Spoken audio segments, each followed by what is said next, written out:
Bismillahirrahmanirrahim. Syukran. Assalamualaikum warahmatullahi wabarakatuh. Alhamdulillahirabbil alamin. Alhamdulillahilladzi anzala sakinata fi qulubil mu'minin liyazdadu imanan ma'a imanihim. Asyhadu an la ilaha illallah wahdahu la syarikalah wa asyhadu anna Muhammadan abduhu wa rasuluh. Allahumma shalli wa sallim ala nabiyyina wa qudwatina wa habibina wa syafi'ina wa sayyidina Muhammad wa ala alihi wa ashabihi wa man ittaba'ahum bi ihsan ila yaumil qiyamah. Allahumma ati nufusana taqwaha wa zakkiha anta khairu man zakkaha anta waliyuha wa maulaha. Allahumma rzuqna hubbak wa hubba man yuhibbuk wa hubba ma yuqarribuna ila hubbik waj'al hubbaka ahabbu ilaina mimma barid. Allahumma anfa'na bima 'allamtana wa 'allimna ma yanfa'una warzuqna 'ilman yanfa'una. Rabbi shrah li sadri wa yassir li amri wahlul 'uqdatam min lisani yafqahu qawli. Allahumma amin. Teman-teman muslimin dan muslimat jamaah Masjid Al-Latif yang dimuliakan Allah Subhanahu wa taala. Gimana kabarnya? Sehat semua ya? Ini bagi sebagian liburan, awal-awal liburan ini. Udah ada yang liburan hari ini, yang kuliah atau yang sekolah? Kalau anak-anak sekolah udah pada liburan ya, udah pada lupa. Saya jadi tahu hari ini liburan karena anak saya. Kalau enggak saya enggak akan tahu kapan liburan, kapan tanggal merah, enggak pernah tahu karena kerja ya. Alhamdulillah pada sore ini, di waktu maghrib ini kita bisa berkumpul kembali untuk bersama-sama mengkaji pembahasan tema tentang love story, pembahasan tentang cinta. Saya mengambil dari kitabnya Dr. Sa'id Ramadan Al-Buti rahimahullah ta'ala, ulama Suriah. Beliau menulis kitab Al-Hubbu fil Qur'anil Karim, cinta dalam Al-Quran Al-Karim. Dan inspirasinya saya ambil dari sana, walaupun tidak semua pembahasan itu diambil dari sana. Inspirasinya diambil dari sana, kecuali pembagian yang bahasan kali ini sedikit saya ambil dari kitab itu dan lebih banyak saya ambil dari luar, dari pembahasan di kitab lain. Dan karena temanya love story, dan saya bikin itu 4 episode. Kemarin saya diskusi sama teman-teman di Triple Call itu, 4 bulan yang lalu berarti. 4 bulan yang lalu diskusi tema apa ya, tadinya kita mau bahas tema persiapan pernikahan.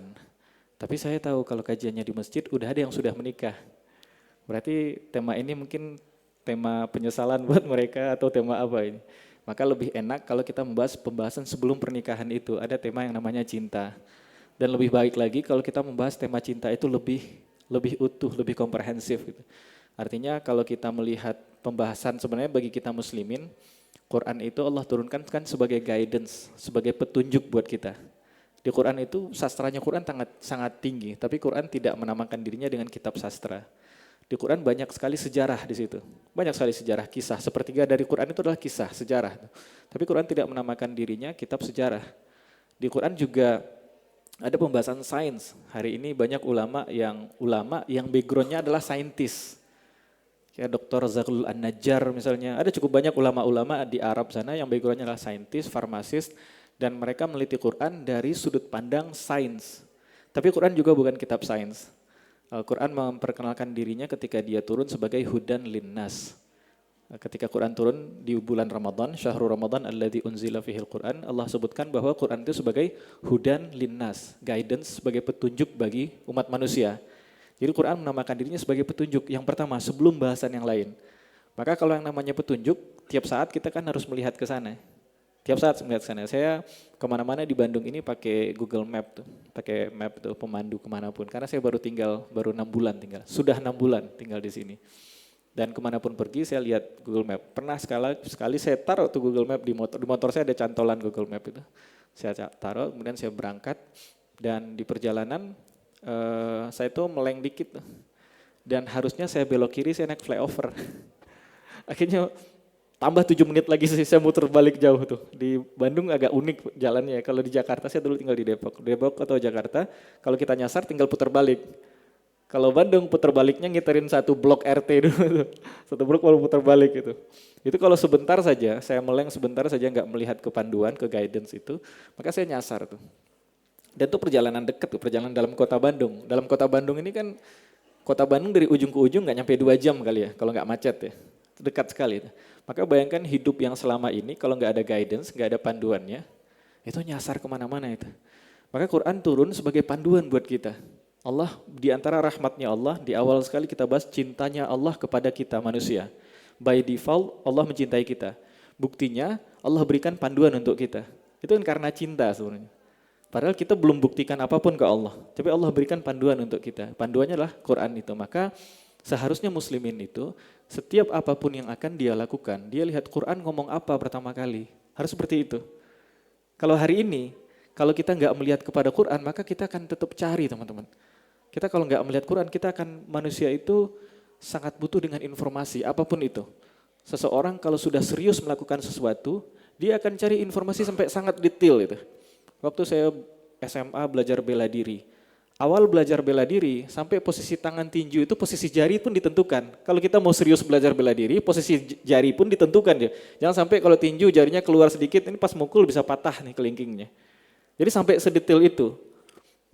Dalam segala hal, teman-teman yang baru ikut fitness mungkin ikut nge-gym, pasti ada panduannya kan. Panduan nge-gym itu nggak boleh makan apa, karbohidrat lah inilah masuknya bulking atau dan lain sebagainya. Ada panduan-panduan detailnya, dietnya apa, makannya apa dan seterusnya itu.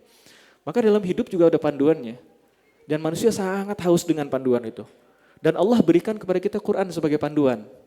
Dan Al-Quran disebut namanya sebagai Al-Quran Al-Karim. Al-Karim artinya apa? Mulia. Tapi bahasa Arab menarik. Mulia maksudnya mulia bukan Al-Aziz juga mulia.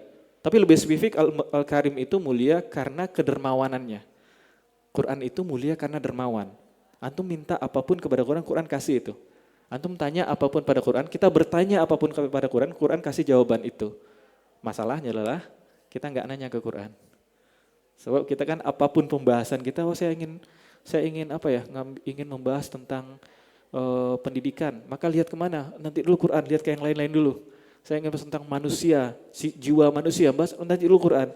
Saya ingin bahas tentang kesehatan, nanti dulu Quran. Saya bahas ini nanti dulu Quran. Saya bahas tentang pernikahan, rumah tangga, nanti dulu Quran. Tapi generasi terbaik dulu, apapun yang akan mereka lakukan, mereka lihat Quran pertama kali ngomong apa. Karena itu akan banyak sekali teman-teman, banyak sekali kitab, disertasi, tesis, kitab-kitab ulama itu yang menulis tentang fil Qur'anil Karim, titik-titik fil Qur'anil Karim. Ada titik-titik dalam Al-Quran. Misalnya ada yang sempat saya baca, harta dalam Quran. Kemudian tarbiyah, pendidikan dalam Quran. Kemudian yang baru yang kita bedah, yang bahas ini adalah al-hubbu fil Quran, cinta dalam Quran. Kenapa? Karena sudut pandang kita hari ini, sedikit ataupun banyak terpapar oleh peradaban yang ada hari ini. Sadar ataupun tidak sadar. Sadar ataupun tidak sadar, peradaban hari ini yang maju dan pemikiran kita terpapar dengan apa yang ada hari ini. Dan kalau teman-teman banyak baca akses sosial media, baca dan lain sebagainya, itu sudah terpapar dengan berbagai macam pikiran. Maka ketika sudah terpapar dengan pikiran A, kita diberikan pikiran B, buat kita udah susah itu. Udah susah menerima itu. Maka muslimin diajarkan pertama kali ketika kita membahas tema apapun, ayo kita lihat Quran ngomong apa sih sebenarnya. Rumah tangga, Quran ngomong apa sih sebenarnya? Saya lihat di sini teman-teman masih muda ya. Kemungkinan besar sebagian besarnya umurnya masih di bawah saya dan mungkin masih ada yang belum menikah, saya yakin. Karena temanya tema yang sangat pas dengan orang yang belum menikah dan sebenarnya lagi menikah juga pas juga itu. Ketika kita menjalani rumah tangga, Quran ngomong apa? Saya sebagai seorang suami, Quran ngomong apa tentang saya sebagai seorang suami? Teman-teman nanti yang sudah menikah, yang akhwat menjadi seorang istri, Quran ngomong apa sebagai seorang istri? Kenapa kita nggak melihat seperti itu?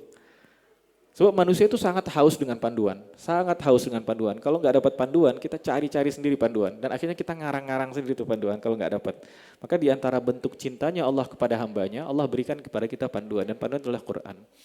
Dan sepanjang perjalanan kita sudah membahas tentang, sebelumnya 3 pertemuan ya. Saya bikin ini ringkas saja 4 pertemuan. Pertama tentang cintanya Allah kepada manusia ya. Pembahasan kita al-hubbu ya, atau cinta. Atau cinta. Pertama cintanya Allah kepada manusia. Yang kedua sebaliknya, cintanya manusia kepada Allah. Jadi pertama kita bahas bahwa Allah itu mencintai setiap kita, itu sudah pasti itu. Kalau Allah tidak mencintai kita semua, kita nggak akan duduk di masjidnya ini. Kita nggak akan duduk di rumahnya Allah. Itu bukti bahwa Allah mencintai kita, Allah berikan rezeki untuk kita berupa sholat jamaah di masjid, duduk di masjid dan ngaji. Itu bukti cinta Allah. Allah masih biarkan kita hidup walaupun dosa kita sangat banyak di belakang. Cintanya Allah ini cinta pada level Rahman dan Rahim. Rahman dan Ar-Rahim. Ini cinta yang di manusia nggak ada ini. Cinta ini cinta yang kalau kita orang bikin salah terlalu banyak atau sekali, 2 kali salah, biasa kita ngasih angka 3, nggak tahu sekarang kenapa 3 itu. 3 kali salah udah saya nggak maafin lagi. Pertama, kedua oke, yang ketiga udah nggak maafin lagi. Bagi Allah kita beribu kali salah dan Allah Maha Pengampun. Dan itu nggak ada Ar-Rahman Ar-Rahim itu susah tuh. Apalagi Ar-Rahman itu nggak ada di manusia ini. Maka kalau Allah Subhanahu Wa Taala, bagi Allah kita bikin kesalahan 1000 kali, kita bikin kesalahan banyak sekali nih 1000 kali. Kemudian kita bikin kebaikan sekali. Bagi Allah, Allah catat kebaikan itu, dan satu kebaikan itu bisa menghapus ribuan kesalahan itu. Kalau manusia, sebaliknya. Kita bikin kebaikan 1000 kali, salah sekali, yang orang ingat apa? Sekalinya aja, 1000 kalinya enggak. Karena itu kalau kita cari perhatiannya manusia, capek dunia akhirat capek kita. Mending kita cari perhatiannya Allah saja. Nah yang kedua kita bahasnya manusia, cinta manusia kepada Allah. Dulu sekali di pertemuan kedua, berarti bulan Desember, November, Oktober kita bahas cinta manusia kepada Allah. Allah sudah tanamkan dalam hati kita bahwa kita pasti mencintai Allah. Mustahil enggak. Kalau kita tidak mencintai Tuhan, kita akan cari Tuhan sendiri untuk kita cintai. Dan kalau salah dapat Tuhan, ya. Kalau kita salah mencari Tuhan itu bahaya. Kalau kita enggak kenal dengan Allah, enggak kenal dengan tauhid, maka manusia dia tetap ada ruang kosong dalam hatinya yang harus diisi dengan cinta kepada penciptanya, cinta kepada Robnya. Kalau nggak dapat ke Allah, dia akan cari tuh. Dan apapun atau siapapun bisa menjadi Robnya kalau dia nggak kenal tauhid. Itu cinta manusia pada Allah.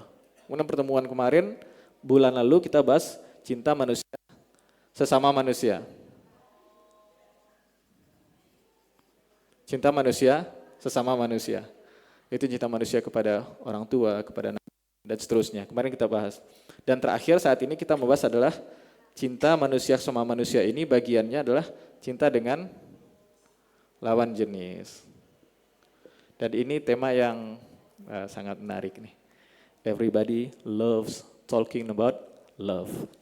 Semua orang tuh suka bicara tentang, semua orang tuh cinta bicara tentang cinta. Jadi kalau bicara tentang cinta itu panjang sekali. Panjang sekali. Sampai antum nikah. Awal-awal nikah, itu biasa orang yang awal nikah itu biasanya sangat pakar tentang cinta. Saya lihat tulisan saya itu dulu banget ketika awal-awal nikah, saya melihat kayaknya saya lebih pakar tentang cinta ketimbang saya hari ini. Jadi biasa manusia kan biasa lah ya.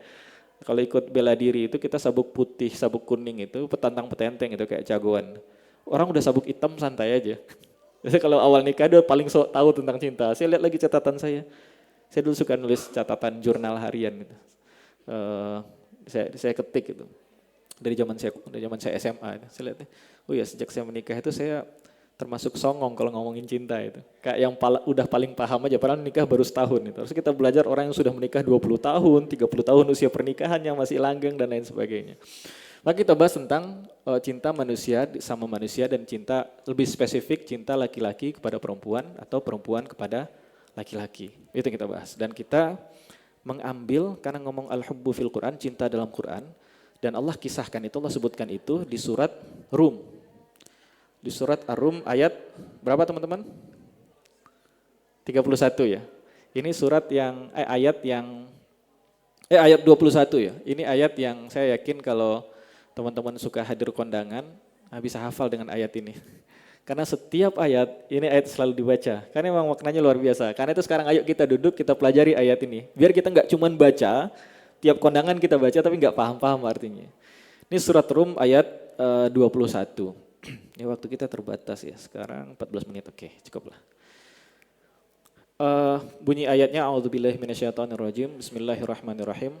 Wa min ayatihi an khalaqalakum min anfusikum azwajan litaskunu ilaiha wa ja'ala bainakum mawaddatan wa rahmah. Inna fi dzalika laayatin liqaumin yatafakkarun.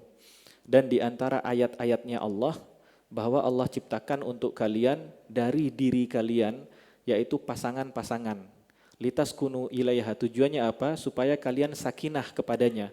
supaya kalian yang laki-laki sakinah kepadanya yang perempuan. Wa ja'ala bainakum mawaddatan wa rahmah, dan Allah jadikan di antara kalian mawaddatan wa rahmah, dan Allah jadikan mawaddah dan rahmah. Artinya apa nanti kita bahas. Inna fi dzalika, sesungguhnya pada yang demikian itu, la ayatin, sungguh adalah ayat-ayat, liqaumin yatafakkarun, bagi orang-orang yang berfikir, bagi orang-orang yang senantiasa berfikir. Di ayat ini satu ayat saja, surat Rum 21, Allah sebutkan kata ayat itu 2 kali. Di awal ayat, wa min ayatihi, dan di akhir ayat, inna fi dzalika la ayatin. Nah, sebelum kita masuk cinta, kita masuk bahas ayat dulu deh. Sampai Isya nanti. Ini ada penghapusnya, guys.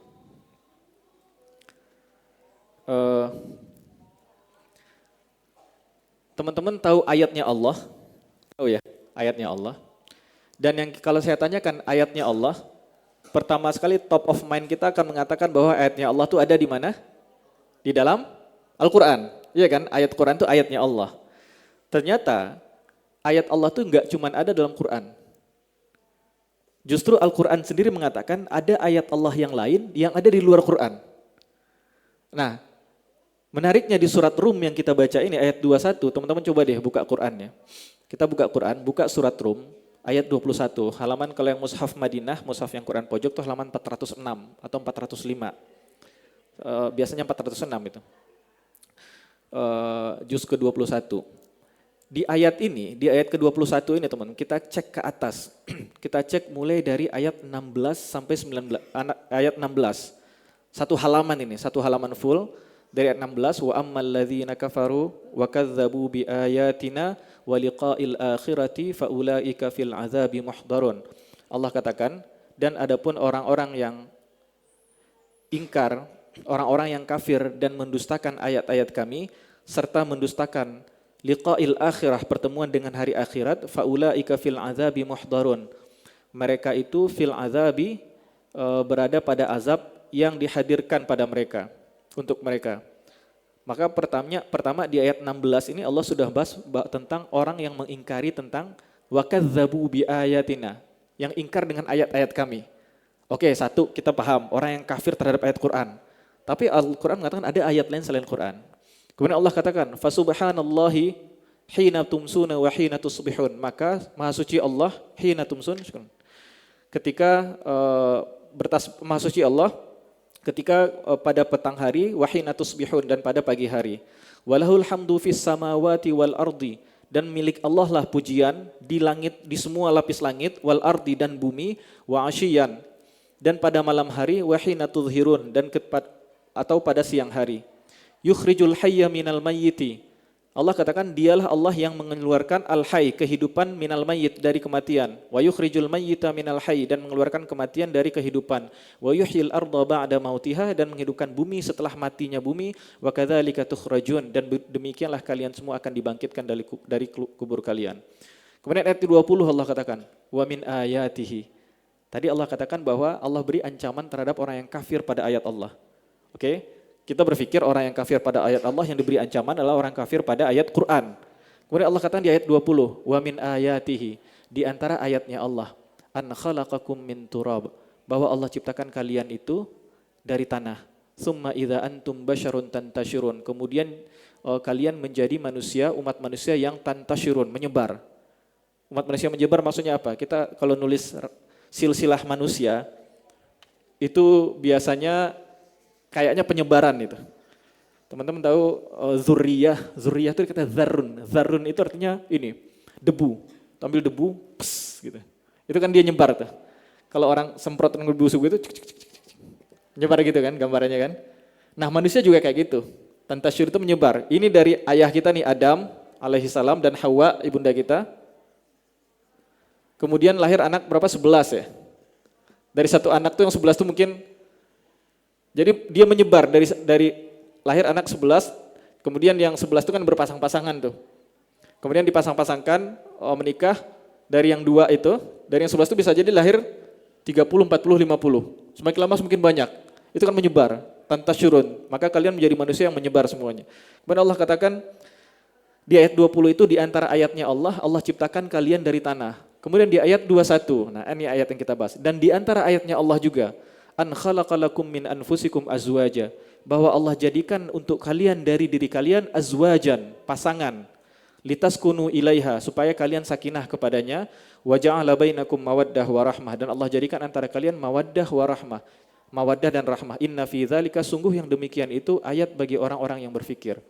Ayat 22, wa min ayatihi. Oke, tadi yang kita mengatakan ayat Allah cuman Quran, ayat Allah mengatakan ada yang lain selain Quran. Tadi pertama Allah ciptakan manusia, itu ayat Allah. Yang kedua Allah ciptakan kita berpasangan, ayat Allah. Yang ketiga di ayat 22, wa min ayatihi, di antara ayatnya Allah, khalqus samawati wal ard, penciptaan semua lapis langit. As-samawat itu plural jamak dari sama. Artinya langit ini enggak cuma satu. Yang kita baru bisa akses cuma satu. Dan itu pun tidak tereksplor seluruhnya. Iya kan? Sampai orang itu mengatakan kita itu hanya spek, hanya satu butiran debu dari luasnya universe nih, alam semesta ini. Saya lihat ada orang yang bikin videonya, saya pikir bumi itu untuk galaksi Bima Sakti, itu kayak kita butiran debu di sebuah lantai yang besar. Itu bumi itu. Sebuah lantai yang luas, ada kumpulan debu, bumi itu satu butiran debu itu. Ternyata galaksi Bima Sakti sendiri itu kayak butiran debu di alam semesta yang bisa terakses oleh manusia pada hari ini. Dia itu belum tereksplor seluruhnya. Dan itu masih langit yang pertama. Dan Allah katakan di antara tandanya Allah, khalqus samawati, penciptaan semua langit itu, wal ardi, dan bumi, waqtilafu alsinatikum, dan berbedanya lisan kalian, wa alwanikum, lahjat kita berbeda, lisan kita berbeda, dan warna kulit ras kalian. Itu di antara ayatnya Allah. Jadi orang yang mengejek orang lain karena warna kulitnya, dia bermasalah dengan Allah sebenarnya itu. Bukan dengan orang lain. Dia mengejek orang lain dengan lahjatnya, dia bermasalah dengan Allah itu. Kalau tujuannya merendahkan ya. Tujuannya merendahkan. Kalau kita kan ada yang ejek-ejek bersahabat ya. Nah, itu mungkin terlepas dari itu. Ada kan antum kalau sudah sangat dekat, antum bisa saling ejek satu sama lain, saling bully satu sama lain gitu kan.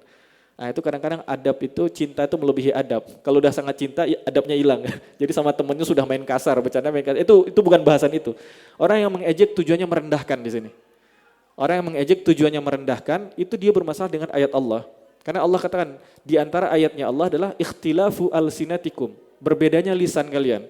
Ada orang bahasa Indonesia, bahasa Inggris. Dulu saya punya zaman, saya sebut bahasa Inggris itu bahasa kafir. Enggak, perbedaan lisan kalian itu di antara ayatnya Allah. Kalau Allah mau, Allah jadikan kita semua ngomong bahasa Arab semua, selesai. Terangga. Bahasa Sunda di Bandung, bahasa Jakarta di Jakarta, bahasa Jakarta Selatan ada lagi sendiri terpisah dari bahasa Jakarta gitu. Dia punya spesifik sendiri dan seterusnya. Inna fi dzalika laayatin. Sungguh yang demikian itu adalah ayat-ayat Allah lil alamin, untuk bagi orang-orang yang punya ilmu, orang-orang yang mengetahui. Ayat 23 Allah ngomong wa min ayatihi manamukum billaili, di antara ayat-ayatnya Allah lagi-lagi tidur kalian pada malam hari, wan nahar, dan bangunnya pada siang hari, wa btighaukum min fadlih, dan pada siang hari itu kalian mencari karunia Allah. Nah ini untuk buat laki-laki, cari uang itu di antara ayatnya Allah. Ini Al-Quran ngomong hari ini kan kita ngomong gimana sih cara nyari uang. Semua kita belajar tuh ekonomi kapitalis dan sebagainya. Oke, nggak apa-apa belajar itu, saya nggak menyalahkan itu. Tapi kita perlu, Quran ngasih kita guidance apa? Ternyata cari uang itu di antara ayatnya Allah. Itu di antara ayatnya Allah loh. Kalau setiap muslim, setiap anak muda paham bahwa cari uang di antara ayatnya Allah, maka kita akan bekerja dengan cara yang berbeda. Mindset kita tuh berbeda dalam melihat pekerjaan. Kalau kita kan, kalau pekerjaan kan yang penting, kalau teman-teman yang sudah reguler, karyawan tetap, itu biasanya pola pikirnya berubah tuh. Berubah gimana? Yang tadinya idealis, setelah karyawan tetap ngisi absen, kerja, ngopi, ngobrol, hahi, absen lagi, pulang. Ada begitu tuh. Terjadi banyak seperti itu. Karena itu kalau anak muda muslim, dia belajar Quran dan melihat sebenarnya dalam Islam itu produktivitas, pekerjaan, bahkan dengan kata kita hari ini, cari cuan dalam Quran itu maksudnya seperti apa sih? Dan Allah katakan, ibtighaukum min fadlih. Kalian mencari fadlullah, ibtighau fadlillah. Ulama mengatakan di antaranya adalah cari uang itu sendiri. Cari cuan, itu pun di antara ayatnya Allah. Maka kalau kita cari cuan di antara ayatnya Allah, maka seorang bapak-bapak yang mengojek setiap hari, keringetan, bau matahari, hangus kulitnya karena matahari, bau dan lain sebagainya, dapat nafkah sedikit, itu di antara ayatnya Allah. Kalau dia lihat dari perspektif ini di antara ayatnya Allah, oh itu bapak-bapak tuh mulia. Gak ada pekerjaan yang hina. Itu semua pekerjaan yang halal itu mulia. Dan semua muslimin, anak-anak muda muslim akan cari pekerjaan dengan cara yang Allah ridhoi. Kenapa? Ini di antara ayatnya Allah. Dan kita akan kontemplasi di setiap fase kehidupan yang kita lalui. Dan ada banyak pelajaran di sana. Orang bilang experience is the best teacher. No, experience is not the best teacher. How you communicate with that experience is the best teacher. Pengalaman itu bukan guru terbaik, tapi bagaimana kita berinteraksi dengan pengalaman itu guru terbaik. Kenapa? Banyak orang punya pengalaman masih kayak bocah. Secara usia sudah pengalaman sudah banyak, tapi masih kayak anak-anak. Tapi bagaimana kita interaksi dengan pengalaman itu menjadi guru terbaik.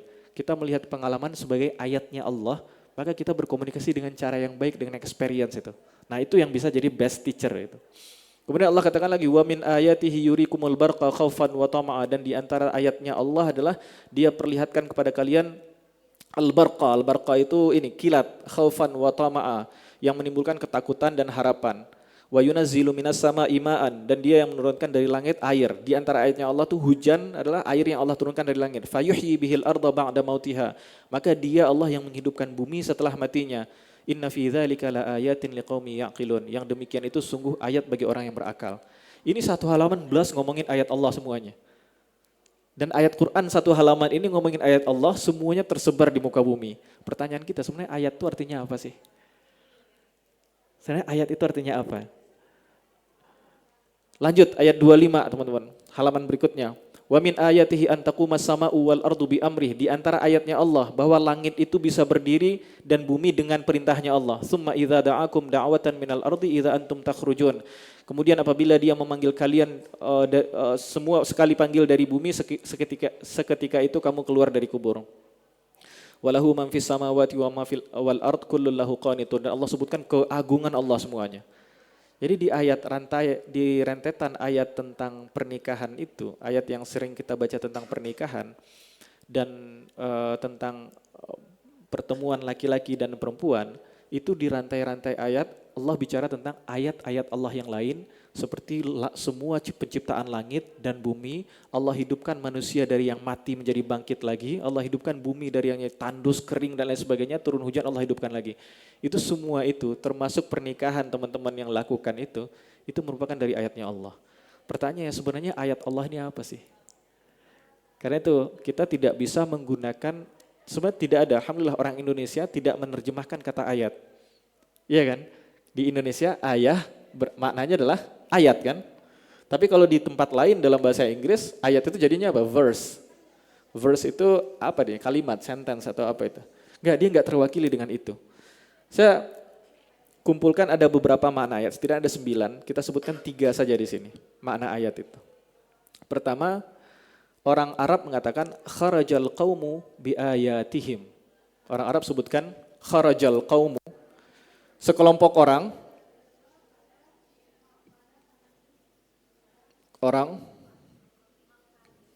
keluar dari rumahnya dengan ayat-ayat mereka.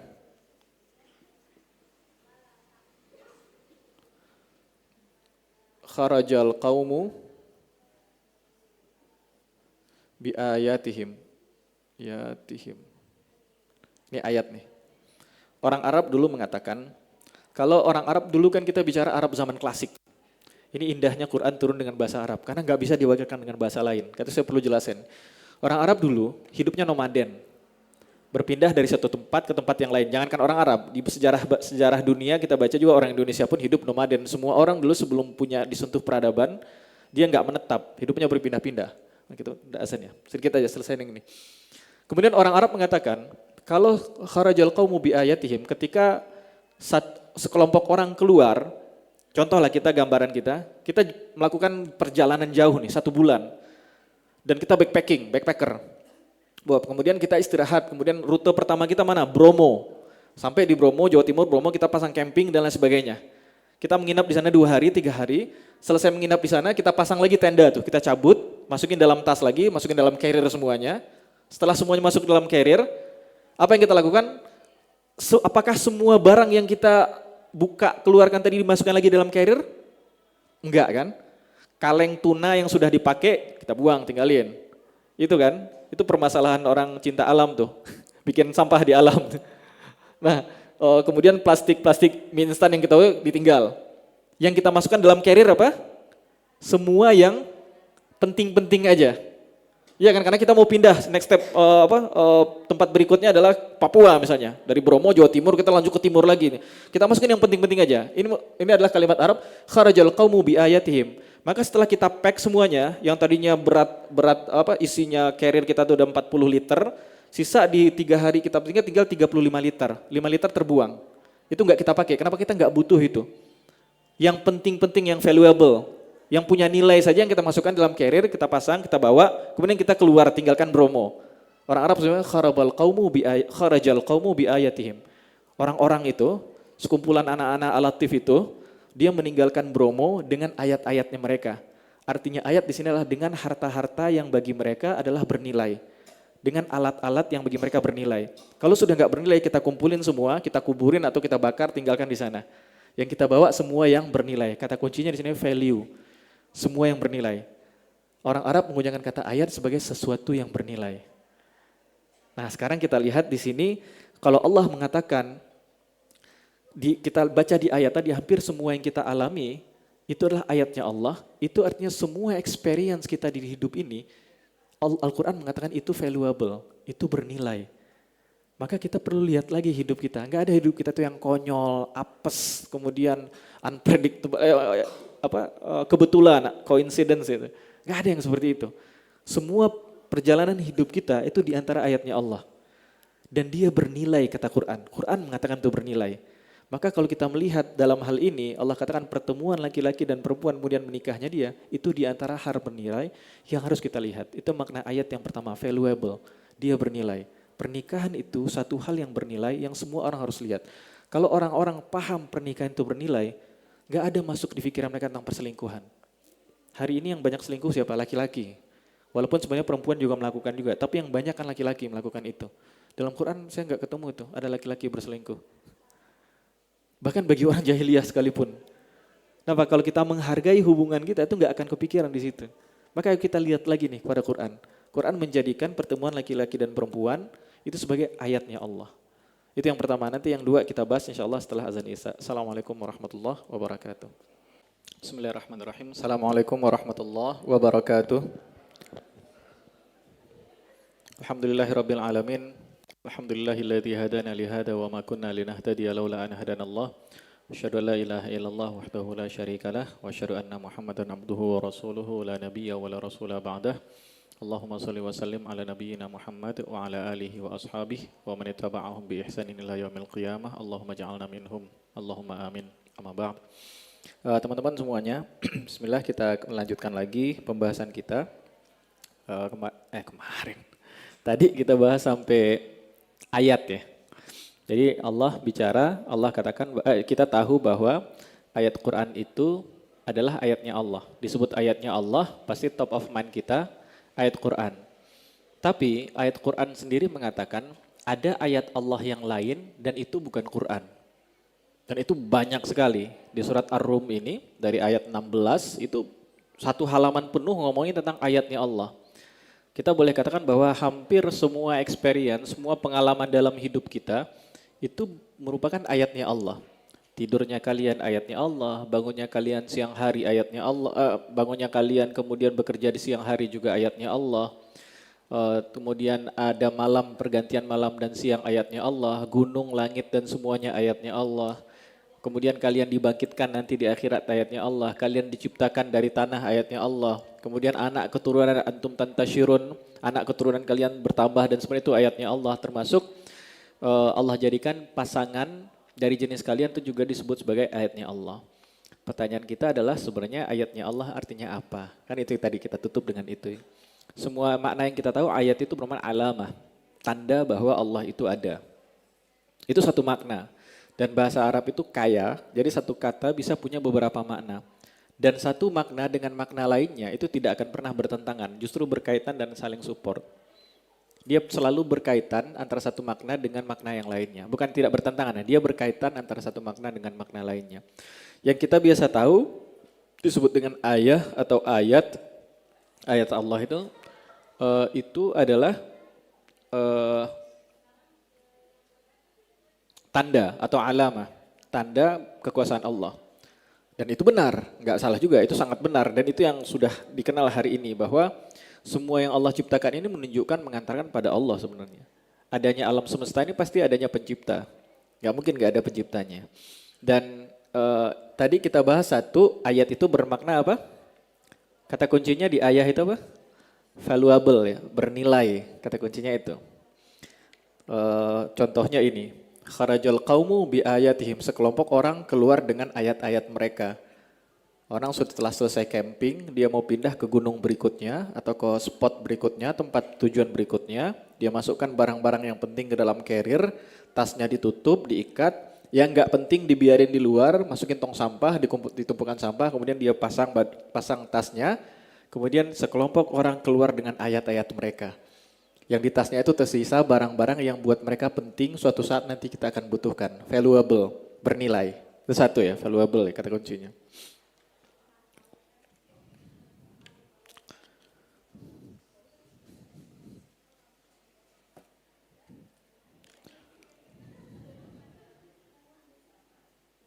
Atau bernilai. Yang kedua, orang Arab sebenarnya ada banyak makna, saya berikan 3 saja teman-teman. Orang Arab juga menggunakan kata, ayat itu dari kata alif, ya, dan ya. Ayat itu, ayat, atau dalam jamaknya, ayat, itu dari asal katanya adalah alif, ya, dan ya. Kenapa bisa jadi ini tuh, dan ada cabang ilmu dalam bahasa Arabnya ilmu sorof atau morfologi. Ilmu sorof namanya. Nah itu yang menjelaskan itu. Dan kita nggak bahas itu hari ini. Nah ayatnya asalnya alif, ya, dan ya. Orang Arab menggunakan kata alif dan ya, ai, itu untuk menunjukkan arah. Jadi di antara makna kata ayat yang kedua, ai dan ayah berasal dari akar kata yang sama. Dan dia menunjukkan arah. Dia menunjukkan arah. Artinya apa? Artinya setiap ayat itu pasti menunjukkan kita pada satu arah. Itu. Setiap ayat pasti menunjukkan akan arah. Dan kemana arah itu bermuara, ujung dari ayat itu pasti adalah dia akan mengantarkan kita kepada Sang Pencipta, kepada Allah. Semua ayat. Karena itu ulama mengatakan ayat yang ada dalam Quran, ayat Allah yang ada dalam Quran, dan ayat Allah yang ada dalam di alam semesta ini, dua-duanya akan mengantarkan kita pada tujuan yang persis sama. Ulama lain menyimpulkan bahwa ayat yang ada di alam semesta ini sebenarnya hanya membenarkan ayat yang ada dalam Quran. Paham? Ayat yang ada dalam semesta ini pada akhirnya dia hanya membenarkan ayat yang ada dalam Quran. Ada ulama yang mengatakan kalau kita misalnya nih Allah mengatakan wadzariyati dzarwa, demi angin yang berhembus. Apa tafsiran yang paling pas untuk ayat demi angin yang berhembus? Wadduha, demi waktu duha. Apa tafsir yang paling pas untuk kata ayat demi waktu duha? Tafsir yang paling pas untuk wadduha adalah antum tunggu waktu duha. Itu ayat Allah dijelaskan oleh ayat Allah lainnya. Itu paling pas itu. Waktu duha antum tunggu walaili idza saja. Tunggu waktu malam dan malam ketika gelap. Ma wadda'aka rabbuka wa ma qala. Rabbmu tidak akan pernah meninggalkanmu. Dari sini kita bisa baca ini ayat sebenarnya muncul turun ketika Rasul sangat sedih dan Allah katakan kalau kita sedih biasanya kan kita berpikir dalam kesedihan itu takut dan overthinking namanya. Kita pikir masa depan saya kayaknya jelek, gelap dan lain sebagainya. Allah turunkan ayat dan dimulai dengan kata wadduha, demi waktu duha. Orang ketika ada masalah itu pikirannya masa depannya itu gelap semua. Tapi Allah turunkan surat dimulai dengan demi waktu duha. Dan waktu duha itu adalah waktu di mana hari itu sangat terang benderang. Dari malam tenggelam, malam sudah selesai, kemudian terbit fajar, kemudian terbit matahari. Puncak terangnya itu kapan dimulai? Ketika waktu duha. Allah katakan gak usah cemas, demi waktu duha. Allah bersumpah dengan waktu duha. Apa penafsiran yang paling pas untuk waktu duha? Ya waktu duha. Itu keluar di waktu setelah syuruk matahari terbit, tunggu mungkin 15 menit atau setengah jam, itu waktu duha itu. Dan itu sangat terang, itu sangat menafsirkan ayat Quran. Dengan kata lain juga, ayat Quran dan ayat Allah yang ada di alam semesta itu saling dukung satu sama lain. Saling support satu sama lain. Karena itu ada ulama namanya Dr. Muhammad Ghazali rahimahullah taala. Kalau teman-teman pernah dengar nama Dr. Yusuf Al-Qardawi, Dr. Muhammad Al-Ghazali itu guru beliau. Dan beliau punya kitab judulnya Jadid Hayatak. Artinya itu perbarui hidupmu. Barukan lagi, renew, refresh, perbarui hidupmu. Dalam buku itu di mukadimah beliau mengatakan bahwa kalau kita mengkaji semua yang ada di alam semesta ini dan kita murni mengkajinya untuk ilmu, siapapun yang mengkaji itu, baik muslim ataupun non-muslim, dia akan ketemu dengan kebenaran Quran ini.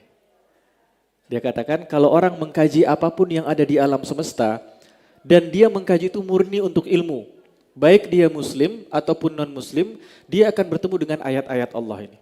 Beliau sebutkan, karena itu di dalam sejarah, ada dalam ini, sejarah, saya pernah baca satu buku, isinya itu kumpulan orang-orang masuk Islam. Di antaranya banyak sekali ilmuwan-ilmuwan saintis, Maurice Bucaille yang dari Prancis, ada Profesor Dr. Tagata Tejasen dari Thailand. Ada beberapa doktor saintis yang masuk Islam justru setelah dia meneliti, kemudian mereka rata-rata paparan di Jeddah. Setelah paparan ada orang yang nyeletuk, di Quran sempat dibahas itu. Dia kaget, serius Quran ini dibahas. Misalnya Dr. Maurice Bucaille, beliau pakar embriologi. Ketika dijelaskan di surat Al-Mu'minun dijelaskan bagaimana proses penciptaan manusia, min alaqatin, min mudghatin, dan seterusnya itu. Dia baca Quran dan dia teliti kata per kata. Dan kok Quran tahu bahwa janin itu alaqah, tergantung di dalam. Tidak mungkin 1400 tahun yang lalu Muhammad mengatakan kalimat ini, mikroskop belum ditemukan, alat-alat hari ini belum ditemukan. Akhirnya singkat cerita beliau masuk Islam. Nah, Dr. Muhammad Ghazali mengatakan semua yang ada di alam semesta ini, kalau kita kaji, dia akan mempertemukan kita dengan ayatnya Allah. Karena itu banyak sekali kata beliau, ilmuwan-ilmuwan hari ini, cukup banyak ilmuwan hari ini yang meneliti data-data di lapangan. Sekarang kan studinya empirik namanya. Empirik itu berdasarkan empiris, bukti-bukti yang ada di lapangan, baru dibuat formula. Contohnya begini, kita pengen meneliti, misal, sebenarnya di rumah tangga itu siapa sih pemimpinnya?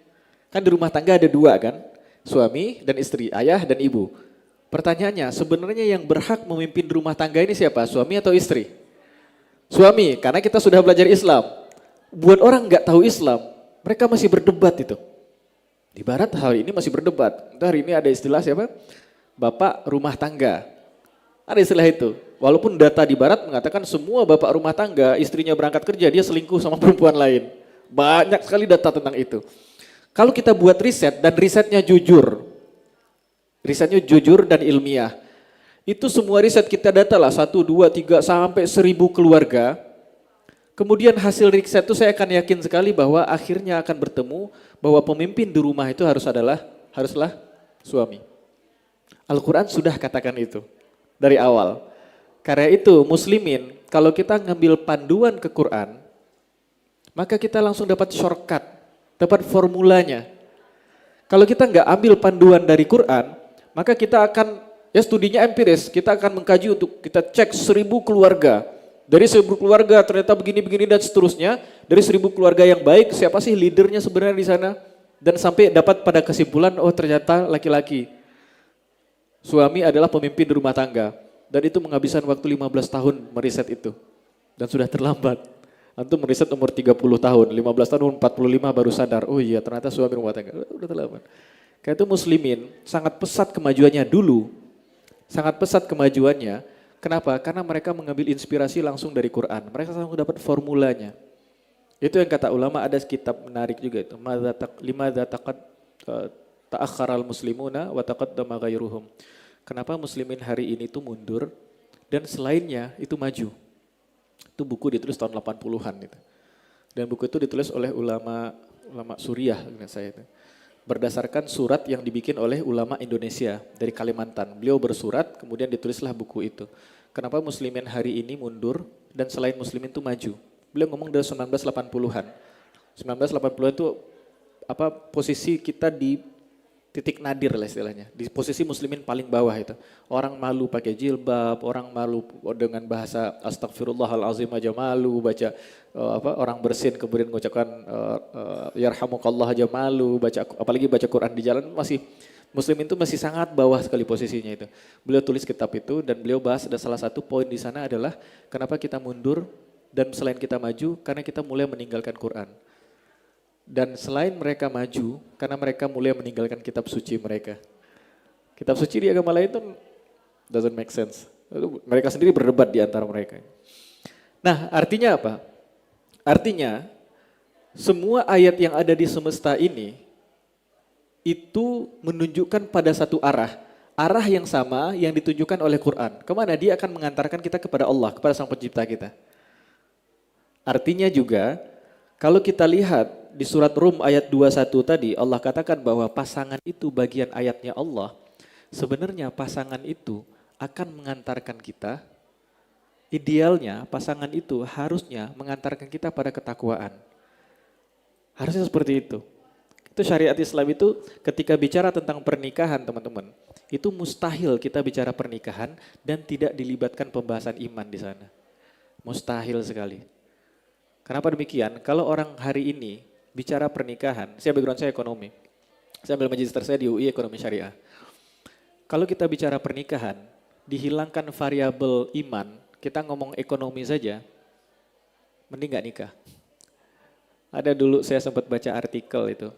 Dan artikel itu memberikan disorot dari sisi ekonomi tentang keluarga. Orang single, bujang, dengan posisi dia menikah. Pemasukan yang sama, pengeluaran yang jauh berbeda ketika menikah. Iya kan? Kalau saya misalnya nih, contoh anak saya pakai popok. Popoknya itu harganya satu pak itu taruhlah 100.000. 100.000 satu pak, itu 1 bulan habis. Kadang-kadang kalau dia diare nggak nyampe 1 bulan tuh udah habis tuh popok. Saya beli baju harga 100.000, 4 tahun masih saya pakai. Jadi punya bayi langsung habis. Dia meliti itu, hasil penelitian dia mengatakan bahwa kalau kita punya keluarga, punya anak dan seterusnya, maka banyak penghasilan yang akan habis dan lain sebagainya. Kesimpulan dia adalah kalau mau menikah pun, karena ini yang ngomong non muslim, dia mengatakan kalau mau menikah pun, maka saya rekomendasi Anda untuk child free. Untuk nggak punya anak. Dan itu yang sayang sekali, anak muda muslimin baca itu dan membenarkan juga. Kenapa? Karena pembahasan rumah tangga, kalau tidak ada faktor yang namanya keimanan, itu rumah tangga akan berantakan. Dan mending gak nikah. Kalau orang pakai logik aja, mending gak nikah. Semua tentang nikah itu ribet. Tapi kalau masuk faktor yang namanya keimanan, akan muncul hal-hal yang kita gak bayangkan. Allah sebutkan, qurrata a'yun. Itu kan doa keluarga itu. Rabbana hablana min azwajina. Ya Allah berikanlah untuk kami dan pasangan kami. Wa dzurriyyatina dan anak keturunan kami. Apa? Qurrata a'yun. Qurrata a'yun itu kalimat frase dalam Quran yang sangat indah. Qurrata a'yun itu qurrah itu satu maknanya adalah orang Arab itu kalau melihat orang sedih dan bahagia dari matanya. Kalau ngomong, orang Arab tuh ahlinya ngomong. Dia jago mujamalah. Tapi omongan, kita kan bisa ngomong pura-pura bahagia kan. Dan kita bisa bohong kalau kita pura-pura bahagia. Tapi mata nggak bisa bohong. Nah qurrata a'yun itu kebahagiaan. Cukup mata berbicara kebahagiaan itu.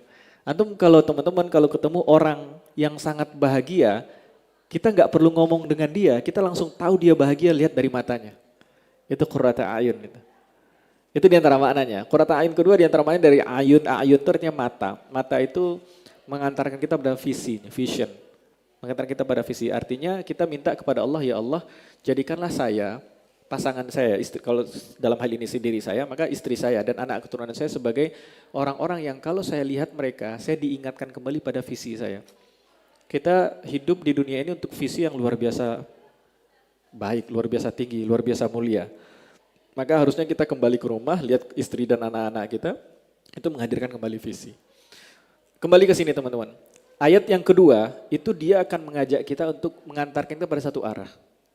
Dan arah itu akan mengantarkan kita pada Sang Pencipta kita. Maka pembahasan pernikahan mustahil dibahas kalau kita nggak bahas iman.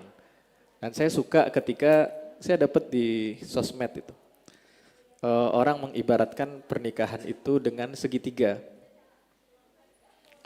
Segitiganya kayak gini. Ini Allah, ini suami, ini istri. Tahu ya? Pernah lihat ya? Semakin dekat suami pada Allah, semakin dekat istri dengan Allah, mereka semakin dekat nih jaraknya. Karena ini berapa senti nih, berapa mili jarak nih. Semakin dekat dengan Allah, mereka semakin dekat. Semakin jauh juga, semakin renggang juga. Maka pembahasan keluarga itu mustahil dipisahkan dari pembahasan iman. Mustahil dipisahkan dari pembahasan iman. Kalau dipisahkan pembahasan keluarga dari pembahasan iman, saya setuju dengan orang mengatakan child free. Itu kalau orang bilang child free, saya lihat dia punya iman nggak punya iman ya selesai. Ya sudah, mending child free udah. Dari segala nggak perlu dipaksain. Jangan dipaksain enggak. Saya baca itu yang nulis itu non muslim. Saya tahu yang nulis itu.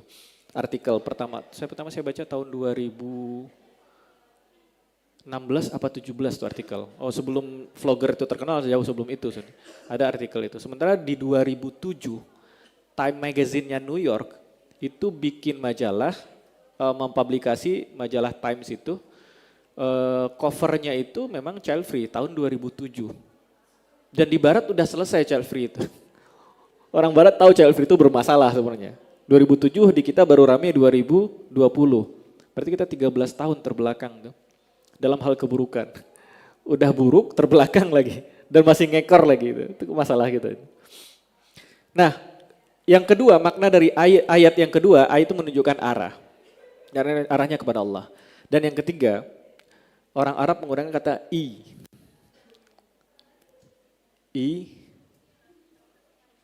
Dari akar kata yang sama dengan ai. I itu artinya na'am, ya. Tapi bukan sekedar bermakna ya. Di surat Yunus Allah katakan i wa rabbi. Ya benar, pasti. Itu ya dan itu memunculkan keyakinan. Orang Arab menggunakan kata i.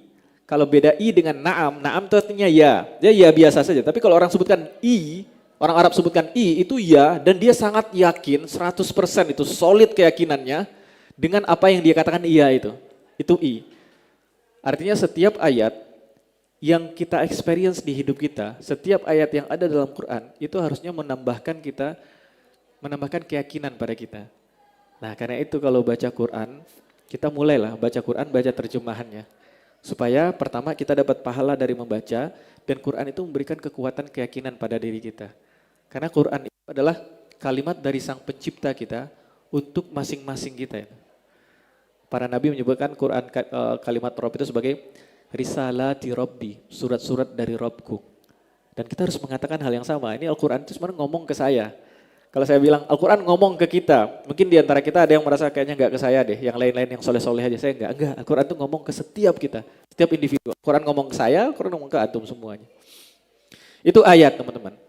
Dan Allah katakan wa min ayatihi, di antara ayat-ayatnya Allah, an khalaqalakum min anfusikum azwaja, bahwa Allah menciptakan untuk kalian dari diri kalian azwajan, pasangan. Allah katakan bahwa Allah menciptakan untuk kalian dari diri kalian adalah pasangan. Nah, di sini kita setelah Allah bicara tentang ayat dan semuanya Allah bicara tentang ayatnya Allah, di bawahnya Allah bicara tentang ayatnya Allah, penciptaan alam semesta, penciptaan manusia, Allah sebutkan tidurnya kita, bangunnya kita, dibangkitkan kita, semuanya ayatnya Allah. Termasuk berpasangan, berpasangan itu mengantarkan kita kepada ayatnya Allah. Dan apa sih manfaatnya buat kita kalau saya tahu berpasangan mengantarkan ayatnya Allah? Kan kita perlu tahu itu. Oke, saya tahu berpasangan, saya tahu bapak ibu saya berpasangan, di atasnya kakek nenek berpasangan, di atasnya kakek buyut, nenek buyut berpasangan. Terus kalau dikatakan berpasangan itu di antara ayatnya Allah, apa sih harusnya konsekuensi itu terhadap cara berpikir saya seperti apa harusnya? Harus kita berpikir seperti setiap kita baca ayat Quran, dan ayat Quran memandu kita pada satu hal, kita harus bertanya, apa nih dampaknya dalam hidup saya seharusnya? Maka di ayat ini kita juga harus berhak bertanya, sebenarnya kalau Allah katakan bahwa pasangan itu di antara ayatnya Allah, maka harusnya kita melihat berpasangan itu dengan cara yang berbeda. Dengan cara yang berbeda teman. Misalnya, hari ini, anak muda semua di sini kan, orang menganggap cinta itu gimana sih? Cinta itu seperti apa? Ada dua kubu lah di sini. Kubu ekstrim dulu tuh ekstrim kanan banyak, sekarang ekstrim kiri yang banyak. Ekstrim kanan apa? Cinta itu adalah kalimat tabu.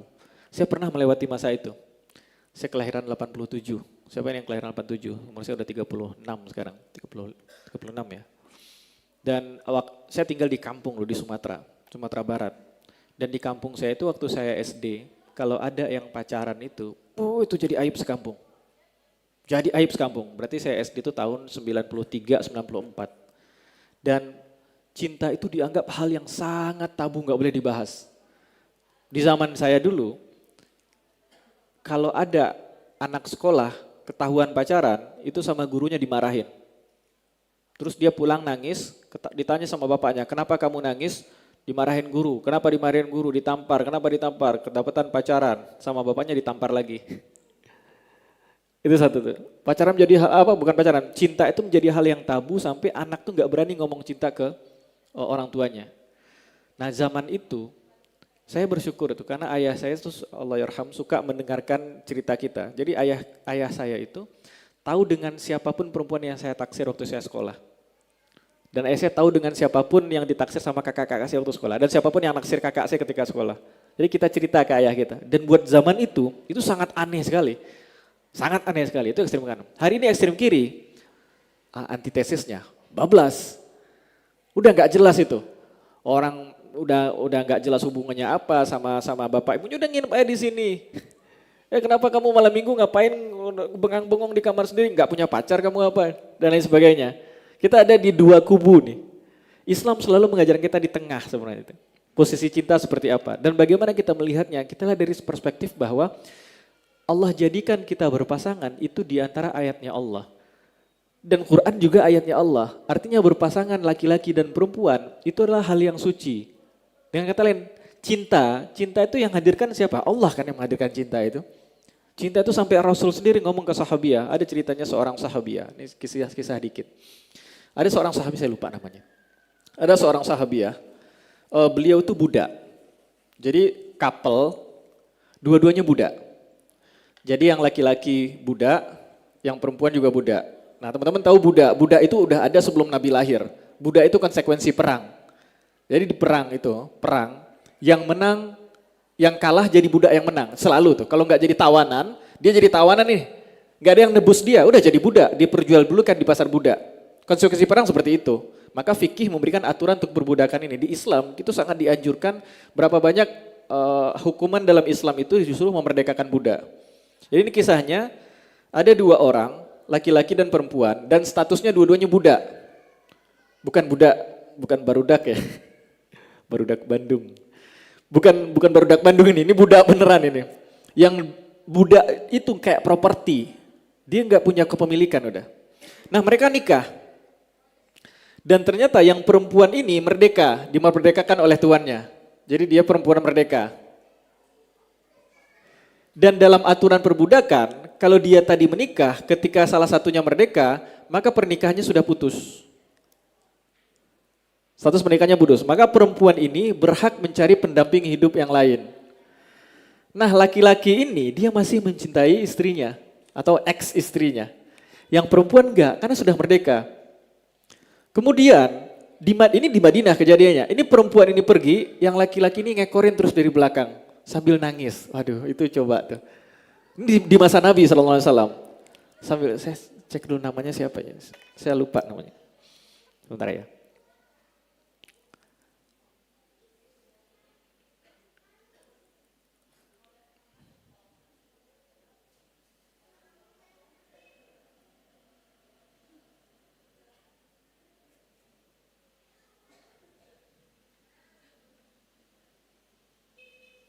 Saya nggak catat, oke. Saya lupa namanya, maaf. Maka yang laki-laki ini dia ngekor terus ke yang perempuan di sepanjang jalan di Madinah. Karena kemana mantan istrinya pergi, dia pergi sambil nangis. Sampai seorang sahabat melihat, dan sahabat itu lagi duduk sama Nabi SAW. Ya Rasulullah, engkau nggak kasihan sama si fulan? Dia ngekor terus sama mantan istrinya. Suruhlah panggillah istrinya itu. Panggil mantan istrinya, suruhlah balik lagi dengan suaminya. Karena status istrinya sudah merdeka, suaminya masih budak. Sama Rasul dipanggil yang akhwat ini, yang perempuan ini. Dipanggil terus ditanya sama Rasul, kamu masih ada cinta nggak ke yang laki-laki, yang mantan suami kamu? Kata yang perempuan, udah nggak ada ya Rasulullah. Terus kata Rasul, kamu nggak mau balik ke dia? Terus kata yang perempuan ini, ya Rasulullah, ini perintah dari engkau atau anjuran? Karena kalau perintah dari Nabi itu syariat. Nggak ada yang berani langgar, sahabat tuh nggak berani langgar. Dikelirkan dulu, enggak, ini cuma pertanyaan saya aja kata Rasul. Terus kata perempuan ini, Saya nggak minat lagi sama dia. Kemudian kata Rasul, kalau begitu ya sudah, kalau masalah hati saya pun nggak berani kontrol. Rasul Sallallahu Alaihi Wasallam itu cinta itu seperti itu sampai selevel Nabi ke sahabiah yang masih hidup. Nabi duduk kalau nggak salah dengan Ibnu Abbas, ingat saya. Ibnu Abbas itu bilang, ya Rasulullah, tolonglah ini kasihan ini ngekor terus kemana pergi nih mantan istrinya. Dia ngikutin dengan air mata. Sampai Rasul bilang, kalau udah masalah hati saya nggak bisa ikut campur. Maka kita kembali melihat tentang hubungan cinta laki-laki dan perempuan ini sebenarnya dia suci. Allah yang menghadirkan itu dan sampai level Rasul sekalipun gak bisa memaksakan itu. Nah, ini juga penting teman-teman. Sedikit keluar di pembahasan ini. Hari ini contoh misalnya ya. Banyak kan hari ini di antaranya perempuan yang di tradisi kita disebut sudah terlambat menikah. Dan perempuan itu orang baik, solihah secara agama, prestasinya bagus, pekerjaan bagus dan lain sebagainya. Dan biasanya semakin bagus pekerjaannya, kata orang semakin susah dia menikah. Kata orang, saya nggak percaya. Kenapa? Karena jodoh itu Allah yang atur.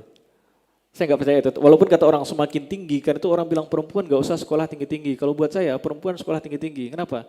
Kalau saya punya istri, dia harus sangat pintar, sangat cerdas, sangat rapi. Kenapa? Karena dia akan ngurus anak saya. Perempuan yang sekolahnya tinggi akan bisa berkomunikasi dengan bahasa yang sangat baik sekali. Dengan kecerdasan yang luar biasa. Itu perempuan kalau punya bayi, bayangkan bayi diajak ngobrol oleh perempuan sehebat itu bayi gedenya jadi apa bayangkan itu. Karena itu logika hari ini tuh agak bermasalah karena laki-lakinya pun bermasalah. Nah biasa seperti itu perempuan dan lain sebagainya. Maka lingkungan mulai memberikan pertanyaan yang menyerang. Kapan nikah? Itu kan pertanyaan yang antum semua nggak suka kalau lebaran. Oh saya suka dengan lebaran. Karena hadis Nabi mengatakan lebaran. Tapi kalau udah ketemu pesan ditanya kapan nikah. Dan itu mengganggu. Saya nikah umur 27 termasuk terlambat juga. Mengganggu juga buat saya yang laki-laki. Apalagi buat perempuan gitu. Dan ketika itu terjadi, maka beberapa perempuan itu memilih untuk menurunkan standarnya. Atau kalimat sederhana, ya udahlah yang penting dapat cowok. Akhirnya siapapun datang ke dia ngajak pacaran dan lain sebagainya, dia hilangkan standar udah penting pacaran dan nikah. Kenapa? Karena tuntutan. Kalau saya nggak sarankan itu. Kenapa? Tetap saja dengan standar yang kita punya, nanti dalam pembahasan pranikah itu, teman-teman tuh siapkan 2 standar. Bukan standar ganda ya. 1 standar yang harga mati. Yang kedua standar yang negotiable. Paham kan? Ada 2 standar, 1 harga mati, yang kedua negotiable. Harga mati itu apa? Misal, kalau saya 2 itu yang wajib. 1, calon pendamping itu harus orang yang punya akhlak atau adab yang baik pada orang tuanya. Yang kedua, sholatnya nggak pernah tinggal. Nah, itu ayah saya ngajarin dari dulu buat saya dan buat saudara kakak saya yang perempuan dan adik saya yang perempuan semuanya itu. 1, dia harus taat pada orang tuanya dan 2, sholatnya nggak boleh tinggal. Kenapa demikian? Kalau seorang suami nggak taat pada orang tuanya, dia nggak akan sayang ke istrinya, nggak akan terjadi. Atau seorang perempuan, seorang istri nggak taat pada orang tuanya, buru-buru mau taat ke suaminya. Ada uang abang disayang doang yang ada itu. Dan yang kedua, dia harus sholat. Kalau dia nggak sholat dan dia suami, apa yang mau diajarkan di rumah itu? Dia pemimpin di rumah itu. Apa yang mau diajarkan? Semua value, semua nilai dalam hidup itu, talinya itu ada di sholat. Sholat itu ada silah. Tali koneksi itu silaturahim itu menalikan, mengkonekkan rahim, itu kasih sayang. Talinya lah sholat itu sendiri. Semua kebaikan tuh kalau nggak ada talinya ke atas, antum punya duit banyak, tapi nggak bisa transfer ke ibu antum itu, nggak tahu nomor rekeningnya, itu duit nggak ada gunanya itu. Jadi kalau sholatnya sudah nggak baik, seorang ayah, seorang suami apa yang mau diajarkan ke orang yang ada di rumahnya?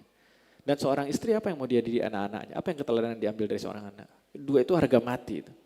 Nanti silakan harga mati yang lain silakan. Kalau istri saya dulu itu di antara yang non negotiationnya itu merokok. Jadi saya tuh nggak bisa benci sama rokok. Karena saya jodoh dengan dia tuh karena adanya rokok. Jadi dia itu dulu istri saya dijodohkan dengan teman dari ibunya. Secara orangnya baik, kemudian udah bekerja di kampung dikenal orang baik juga, ibunya dikenal orang baik. Masalah satu aja, dia ngerokok. Istri saya bilang bisa berhenti gak? Dia bilang enggak, oh kalau ngerokok saya enggak mau. Kalau yang lain saya berhenti, kan ada seperti itu. Saya baca di koran, saya lihat nasi mengandung karbohidrat, mengandung gula. Gula menyebabkan penyakit ini. saya berhenti makan nasi. Kemudian saya baca lagi di koran, baca tentang stres. Dalam pekerjaan bikin stres dan lain utang piutang bikin stres dan lain sebagainya. Saya berhenti berutang. Baca lagi besok di koran mengatakan merokok dapat menyebabkan ini. Saya berhenti baca koran. Orang ngerokok itu susah di stop memang itu. Karena itu kan dia nggak mau, karena dia nggak mau akhirnya nggak jadi itu pernikahan. Jadi saya nggak bisa juga mau benci rokok. Kalau nggak ada rokok di dunia, kayaknya suaminya dia. Jadi sama dia. Nah itu ada beberapa standar yang teman-teman tetapkan, tapi nanti ada standar yang negotiable, yang bisa dinegosiasi. Nah apapun yang terjadi, standar yang non-negotiable ini jangan pernah turun. Walaupun usia udah 40 tahun, gak usah takut. Buat perempuan terutama ya, kalau laki-laki antum disuruh nyari. Laki-laki masa nunggu, kalau perempuan itu terutama jangan takut. Ibunda kita Khadijah nunggu sampai 40 tahun. Baru beliau nikah dengan laki-laki terbaik di alam semesta kan, Muhammad SAW. Jadi selagi kita baik, kita berkualitas, punya amal baik, punya ilmu yang bisa diajarkan, udah selesai urusan. Orang akan terus ngomong, antum gak nikah orang ngomong, antum nikah orang ngomong, antum gak punya anak orang ngomong, anak kebanyakan orang ngomong lagi. Kan? Nanti anaknya belum nikah orang ngomong lagi, kalau orang ngomong didengerin gak selesai urusan.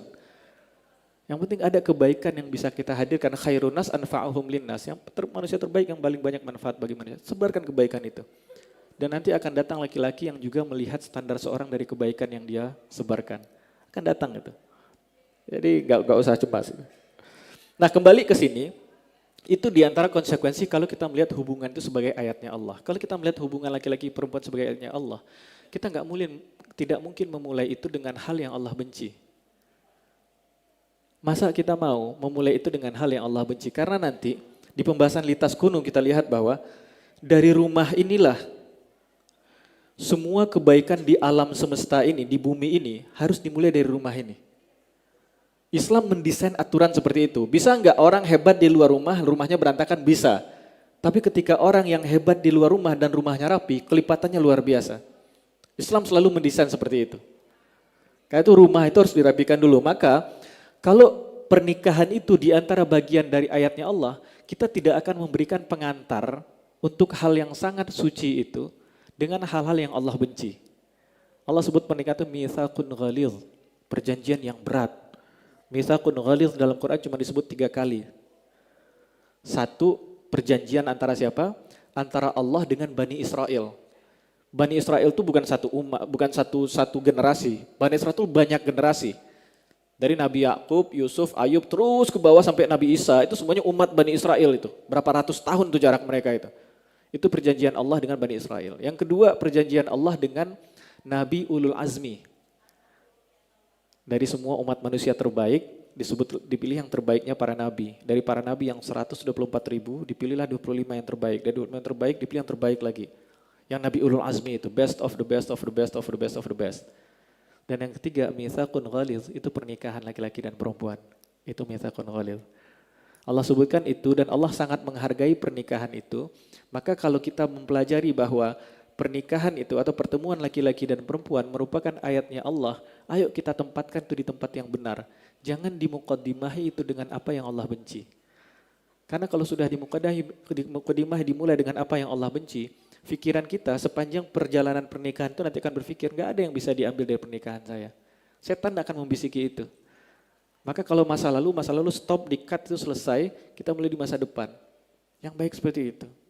Yang jadi korban selalu perempuan. Di surat Nur itu, ketika Allah membahas tentang zina, Allah mengatakan az-zaniyatu waz-zani. Allah dahulukan pezina perempuan baru pezina laki-laki. Ulama tafsir menjelaskan kenapa pezina perempuan didahulukan. Karena akibat dari itu, yang paling menderita adalah perempuan. Dari zaman dulu sampai hari ini, kita nggak bisa bohong. Mau feminisme, mau apapun, dari zaman dulu korban itu selalu perempuan dari dulu. Sampai hari ini. Al-Quran mengatakan di surat Nur, pezina perempuan dulu baru pezina laki-laki. Kenapa? Al-Quran menjaga itu sebenarnya. Maka jangan kita muqaddimahi dengan yang buruk. Kalau sudah terjadi, udah selesai, tutup. Gak usah diceritakan pada siapapun, taubat sama Allah, Allah Maha Pengampun. Selesai. Mulai lembaran yang lalu, tasfahu, buka lembaran yang baru. Kata Allah. Bukti kita hari ini masih hidup, Allah kasih kesempatan kita untuk buka lembaran yang baru. Di surat Rum ini teman-teman kalau lihat di surat Rum tadi, Allah katakan, wa min ayatihi manamukum bil laili wan nahar. Di antara ayatnya Allah adalah tidurnya kalian pada malam hari. Ulama mengatakan tidur itu, di hadis juga disebutkan bahwa tidur itu sebenarnya kematian. Kalau kita bangun tidur, Rasul mengatakan tidur itu akhul maut, saudara dari kematian. Tidur itu kalau di riset, saya belum dapat tuh riset yang membuat saya convince tentang tidur. Apa sih secara sains tidur itu apa? Itu tuh nggak jelas. Sebenarnya tidur itu kita mimpi ketemu orang, mimpi nanti ada ketemu nabi, itu gimana sih secara sains belum dapat sampai hari ini tuh. Allah kata itu diantara ayatnya Allah. Tidur itu, orang tidur itu kayak orang mati. Kata Rasul, akhul maut, saudaranya mati. Kata ketika kita bangun tidur, doanya, alhamdulillahilladzi ahyana. Segala puji bagi Allah yang sudah menghidupkan kami, ba'dama amatana, setelah dia Allah matikan kami. Karena tidur itu kayak kematian. Artinya, kalau kita hidup, kemudian mati, kemudian hidup lagi, itu kayak mulai dari nol lagi kan. Nanti kalau tadi pagi Allah izinkan kita bangun pagi, artinya Allah bukakan semua lembaran baru untuk kita. Seburuk apapun lembaran sebelumnya. Dan di ayat ini Allah katakan, di iringan ayat-ayat ini, di ayat 23 Allah katakan itu. Allah sebutkan di ayat 2 ayat berikutnya, di ayat 23 Allah katakan, kalau tidur itu di antara ayatnya Allah.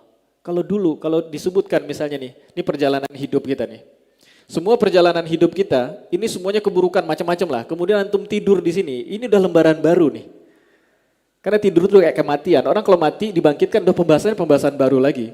Ini lembaran baru kita bisa mulai apapun. Karena itu ulama mengatakan kalau hari ini, pagi ini Allah izinkan kita hidup, itu bukti Allah mencintai kita. Dan semua kebaikan, semua harapan terbuka lagi ketika pagi itu juga. Jadi kalau udah berlalu, udah selesai, aib gak usah diumbar kemana-mana, Allah sudah tutup itu, udah selesai, mulai lembaran baru. Dan Allah Maha Pengampun, Allah Maha Penyayang. Kemudian Allah katakan an khalaqalakum min anfusikum azwajan, dan Allah jadikan dari diri kalian itu azwajan. Makna kata zaujun itu apa? Nah, ini juga hal yang perlu kita lihat. Kenapa sih Allah milih katanya zaujun?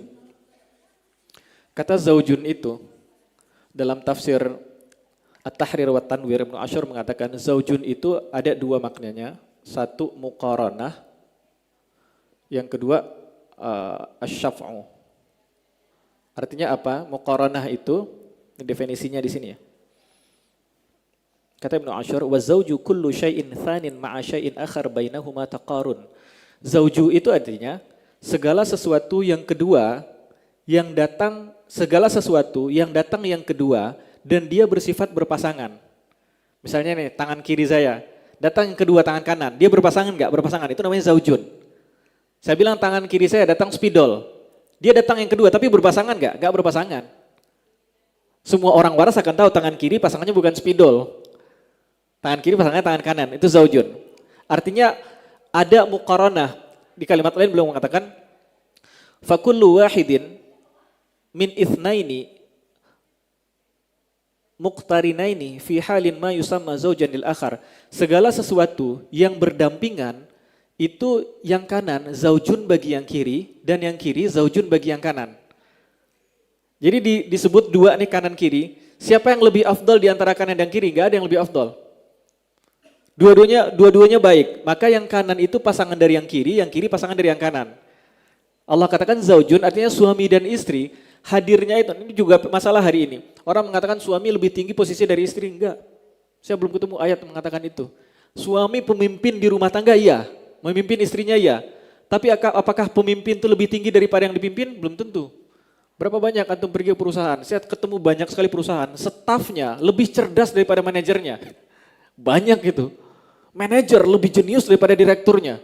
Staf lebih berakhlak daripada manajernya. Manajer lebih punya adab daripada direkturnya, lebih berkualitas, lebih punya value daripada direktur. Itu banyak dalam hidup kita. Jadi nggak menjamin. Gak menjamin seperti itu. Jadi Allah jadikan berpasangan, nanti diberikan tugasnya masing-masing. Tugasnya suami adalah leader di rumah tangga, tugasnya itulah support system di rumah tangga. Itu pembahasan rumah tangga itu. Kemudian Allah katakan, di Ibnu Asyur mengatakan, muqaranah itu artinya lazima ahaduhumal akhar. Salah satu dari yang keduanya itu pasti membersamai keduanya. Muqaranah itu artinya dua-duanya gak bisa dipisahkan. Itu muqaranah. Misal, saya seorang pelukis handal. Dan saya melukis dengan tangan kanan. Selama saya melukis, saya berhasil. Yang dipuji oleh orang kan tangan kanan saya. Itu sebenarnya tangan kiri saya punya peran juga. Itu. Bayangkan saya hidup gak punya tangan kiri. Mungkin tangan kanan saya akan kapalan terus dan lain sebagainya. Fungsinya akan berbeda. Dengan kata lain, Kalau suami dan istri disebut muqaranah, maka apapun kebaikan yang dihasilkan oleh seorang suami, itu adalah kebaikan dari istrinya juga. Apapun yang kebaikan yang dihasilkan dari seorang istri, itu kebaikan dari suaminya juga. Dua hal yang tidak terpisahkan. Nah, pemahamannya lagi gimana kita masuk makna yang kedua itu asyaf'u. Syaf'u itu artinya syafi'. Syafi' itu ini, support system. Jadi support system. Support system. Artinya istri adalah support system bagi suami, karena dia muqaranah maka suami juga support system bagi istri. Cuman memang Allah jadikan suami, laki-laki dan perempuan itu berbeda. Ada dalam banyak hal sama, ketakwaan sama, ibadah sama, tapi ada banyak hal yang membedakan laki-laki dan perempuan. Di surat Ali Imran Allah katakan walaysa dzakaru kal untha. Laki-laki itu enggak sama dengan perempuan. Maka nanti akan ada tempat bermain yang berbeda. Ada field, ruang bekerja yang berbeda antara suami dan istri itu. Atau antara laki-laki dan perempuan. Dan Allah sebutkan itu, Allah ajarkan itu. Kalau Allah nggak ajarkan dalam Quran kepada kita itu, kita sampai hari ini berdebat. Di barat orang masih berdebat. Siapa sih yang tugas cari uang sebenarnya? Di rumah tangga clear, kan itu buat yang laki-laki. Di rumah tangga itu clear, tugas cari uang, tugasnya suami itu. Tapi suami nggak cuma cari uang. Kalau cari uang bapaknya lebih jago dari kita. Ngapain dia nikah sama kita? Ya kan bapaknya istri kita lebih jago nyari uang. Buktinya berhasil nyekolahkan dia sampai S1, sarjana dan lain sebagainya. Kan? Kita baru ketemu 2 bulan yang lalu dengan dia. Bukan cari uang, dia juga leader di sana, sebagai pendidik di sana dan lain sebagainya. Itu di surat An-Nisa ayat 34. Nanti tugasnya istri apa? Tugasnya itu adalah support system bagi suaminya. Jadi bahasa sederhananya suami ini bekerja di luar rumah. Bikin karya di luar rumah. Dan istri itu menjadi support system yang terbaik bagi suami. Dan hari ini, semua masalah di dunia ini, semua permasalahan di dunia ini muncul karena apa? Karena ada orang-orang yang bekerja di luar rumah kan. Dan dia mengambil kebijakan. Kan begitu? Semua masalah yang ada di dunia hari ini muncul karena manusia mulai bekerja keluar rumahnya. Kalau dia bekerja dalam rumahnya, masalah dalam rumah doang. Dia bekerja di luar rumahnya dan masalah itu pun muncul karena dia ngambil kebijakan. Sebaliknya, semua kebaikan yang ada di alam semesta hari ini muncul karena ada orang-orang yang bekerja di luar rumah dan menebarkan kebaikan.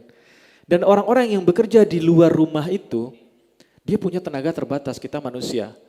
Dan kita sangat butuh dengan support system. Sangat perlu dengan support system. Maka ulama mengatakan support system terbaik bagi seorang laki-laki, gak ada yang bisa lebih baik dari itu. Itu adalah istri di rumahnya. Nah, itu penting deh. Tidak ada support system yang lebih baik dari seorang suami ketimbang istri di rumahnya. Yang lain tuh gak akan bisa sekualitas apa yang diberikan oleh seorang istri. Kata istri berada di rumah, tapi hasil kerjanya signifikan. Ketika istri berada di rumah berhasil mendatangkan yang kita bahas setelah ini litas kunu sakinah untuk suaminya, suami keluar rumah full charge lagi. Saya pernah kisahkan ibunda kita Khadijah dengan Rasul nggak ya? Rasulullah ketika pertama terima wahyu, sudah saya ceritakan ya, Rasul takut, kemudian pulang ke rumahnya, yang menyambut beliau siapa? Khadijah. Kan? Iya kan, Khadijah. Sampai Rasul mengatakan, wahai Khadijah saya ketakutan. Orang selevel Nabi, sahabat itu bilang, kalau kami dalam medan perang, perangnya chaos, perangnya berkecamuk, baku hantam udah gak karu-karuan, itu sahabat itu mulai panik dan ketika mereka takut, mereka berlindung di punggungnya Nabi. Dan Nabi gak berlindung di punggung siapapun. Nabi udah paling depan tuh, sahabat tuh sampai udah saking paniknya, udah kalap itu, berlindung di punggungnya Nabi. Orang seberani itu pulang ke rumahnya, ngadu ke istrinya mengatakan, ya Khadijah saya takut, saya ketakutan. Dan Khadijah yang menenangkan beliau kan. Khadijah selimuti beliau sampai perbuatannya Khadijah radhiyallahu ta'ala anha diabadikan dalam Quran dengan Al-Muzammil dan Al-Mudaththir. Al-Mudaththir itu diselimuti, Al-Muzammil diselimuti, kemudian selimutnya kayak lemper, tahu lemper enggak? Sampai melilit seluruh tubuhnya. Itu maksudnya kayak diselimutin sampai dipeluk tuh sama Khadijah, Rasul kita. Jadi semua kisah Islam yang ada hari ini, hari pertamanya itu kisah itu. Kisah seorang istri memberikan support terbaik untuk suaminya. Kemudian Khadijah mengatakan semua kebaikan Nabi Muhammad. Engkau orang yang jujur, engkau tidak mengatakan kalimat apapun kecuali kebaikan. Tidak mungkin Allah sia-siakan engkau. Tidak ada orang datang minta tolong ke engkau, pasti engkau bantu. Engkau orang yang selalu memikirkan nasib orang-orang yang lemah. Disebutkan semua daftar kebaikan Nabi Muhammad SAW. Dan besok baru Rasul berangkat lagi untuk melakukan perjalanan dakwahnya hari pertama. Tapi support sistemnya ada di rumah. Ketika dakwah hari pertama, habis-habisan. Yang tadinya disebut Al-Amin itu sangat baik, berubah menjadi pembohong, penyair, tukang sihir dan sebagainya. Wah itu down luar biasa. Antum kalau dikenal baik di kampung, dikenal baik, orang ngomong lembut ke kita, sekalinya dihina, pusing itu. Dan Rasul orang yang sangat halus hatinya, sangat sensitif hatinya. Dihina, difitnah, siapa support sistem Rasul? Pertama sholat, yang kedua ya kembali ke istrinya itu. Istri yang ada di rumah itu. Kata Allah katakan litas kunu ilaiha. Tujuannya adalah tujuan pernikahan itu adalah supaya kalian para laki-laki sakinah kepada istri kalian itu. Tujuan pernikahan itu mendapatkan sakinah. Kenapa? Karena laki-laki ini Allah tuntut laki-laki untuk bikin karya yang luar biasa banyaknya di luar. Kita sebutlah laki-laki siapapun, semua kebaikan di luar hari ini dominasi laki-laki semua. Saya nggak ngomong muslimin ya. Siapa orang kaya hari ini? Jeff Bezos. Siapa lagi? Yang ada kaya ini sebenarnya nggak mereka juga sih. Yang kaya hari ini itu yang punya Rothschild family itu yang sebenarnya yang kaya. Tapi sebutlah yang kaya hari ini, yang punya Tesla, Elon Musk. Laki-laki semua menguasai itu. Di Islam didesain bahwa ketika di rumah itu baik dan laki-laki mendapatkan sakinah di rumah itu, maka Allah beri tugas laki-laki itu keluar rumah bikin karya sebaik mungkin. Yang dapat manfaat kebaikan dari karya seorang suami itu bukan saja orang di rumahnya, tapi umat Islam itu. Itu desain keluarga yang dibikin dalam Islam. Karena itu kalau kita melihat awalnya dimulai dari cinta itu, cinta kemudian pernikahan dan seterusnya. Kalau kita mengotori permukaan ya, awalnya kita kotori, itu sepanjang perjalanan kita nggak akan nyaman itu. Maka itu perlu berhati-hati. Yang sudah pernah terjatuh kita minta ampun pada Allah. Semua orang melakukan kesalahan, kita bikin lembaran yang baru lagi. Tujuan dari pernikahan ini adalah litas kunu ilaiha supaya kalian sakinah kepadanya. Kata sakana itu artinya ketenangan, tumakninah. Supaya ada ketenangan di dalam rumah itu. Di surat Al-A'raf 189.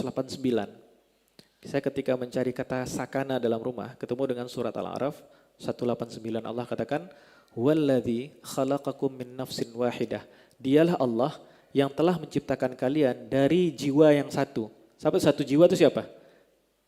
Siapa teman-teman? Allah ciptakan kita semua dari satu orang dulu. Siapa satu orang itu? Adam. Allah ciptakan Adam satu orang itu. Wa ja'ala minha zaujaha, dan Allah jadikan dari Adam itu zaujnya, pasangannya. Siapa itu? Ibunda kita Hawa. Liyaskuna ilaiha, tujuannya apa? Supaya Adam sakinah kepada Hawa. Ya kan? Saya baca ayat ini, saya cari 3 tafsir atau 4 tafsir saya baca belum dapat jawabannya. Allah ciptakan Nabi Adam alaihissalam. Kemudian Allah jadikan dari Nabi Adam itu pasangannya Hawa. Tujuannya apa? Supaya Adam bisa mendapatkan sakinah kepada istrinya itu Hawa. Yang jadi masalah adalah waktu itu mereka di mana?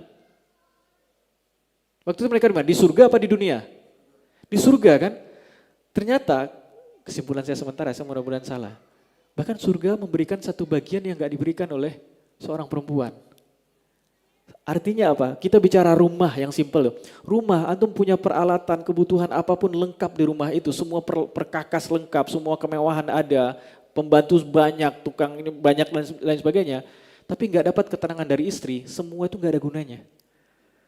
Allah ciptakan Nabi Adam di surga sendirian. Dan Nabi Adam masih mencari, ada yang kosong nih, ada yang kurang nih. Maka Allah ciptakan dari Adam itu, dalam riwayat hadis disebutkan diambil tulang rusuknya Adam, dijadikan Hawa. Tujuannya apa? Liyaskuna ilaiha, supaya Adam mendapatkan ketenangan kepada istrinya itu. Allah desain keluarga itu seperti itu teman-teman. Ketika keluarga desain seperti itu, ketika seorang suami mendapatkan ketenangan di rumahnya, dia keluar rumah itu ada banyak karya yang bisa dia lakukan. Oh masalah di umat ini banyak sekali, siapa yang bisa menyelesaikan itu? Yang paling banyak perannya laki-laki. Perempuan banyak menyelesaikan, banyak. Saya nggak katakan nggak banyak juga. Tapi kita harus katakan sepanjang sejarah umat manusia selalu laki-laki yang menyelesaikan itu. Peran perempuan di mana? Peran perempuan pertama kali adalah dia support system terbaik untuk semua laki-laki besar itu. Itu kita perlu tahu. Dan siapa yang terbaik? Apakah itu mengatakan laki-laki lebih baik dari perempuan? Enggak jamin. Enggak menjamin. Kalau kita nonton film Batman ya, sidekick itu selalu nomor 2, Robin itu selalu nomor 2, Batman nomor 1. Enggak. Yang paling mulia dalam Quran cuma satu, atqakum, yang paling bertakwa. Kalau istrinya lebih bertakwa daripada suami, istri lebih mulia. Kalau suaminya lebih bertakwa, suaminya lebih mulia. Allah desain rumah itu seperti itu. Itu tema kita hari ini, pembahasannya cuma rumah. Pembahasan sederhana tentang rumah, tapi dari rumah ini Di surat Al-Furqan itu Allah katakan Rabbana hablana min azwajina wa dzurriyyatina qurrata a'yun waj'alna lil muttaqina imama. Dari rumah ini doanya doa dalam rumah. Doa saya, pasangan saya, anak keturunan saya. Ujungnya adalah lil muttaqina imama. Ujungnya adalah leader bagi semua orang bertakwa. Jadi nggak main-main. Dia leader bukan sembarang leader. Hari ini ada pemimpin, tapi dia pemimpin yang terpilih orang yang terbaik dari yang terburuk. Kan ada yang seperti itu. Tapi yang kita minta doa ini adalah yang terbaik. Muttaqin itu orang-orang terbaik semua itu. Jadi dari semua orang yang terbaik, minta dari rumah kita adalah yang terbaiknya itu. Itu hadir dari rumah. Karena itu dalam Islam mendesain segala sesuatu itu rapikan di rumah dulu. Kalau di rumah sudah rapi, di luar rumah selesai. Kayak itu misal contoh kita belajar leadership ya. Ada kan di kampus ada namanya LDK, latihan dasar kepemimpinan. Nanti di perusahaan antum kalau bekerja juga ada tuh latihan-latihan leadership itu. Untuk orang-orang misalnya development program itu, ODP itu kan tujuannya nanti akan jadi leader-leader tuh di cabangnya masing-masing gitu. Kan latih itu. Pembahasan leader itu sebenarnya harus dimulai dari rumah. Kalau di rumah sudah terlatih leadershipnya, itu orang ditaruh dimanapun akan bagus. Hari ini kita sibuk di luar rumah, di rumah berantakan. Dan Rasul mengatakan ini untuk laki-laki, Rasul katakan ini. Untuk perempuan, Al-Quran mengatakan untuk perempuan itu, suami itu kembali ke rumah, dihantam dengan masalah di luar rumah, kembali ke rumah mendapatkan kehangatan, mendapatkan ketenangan, mendapatkan sakinah dari istrinya.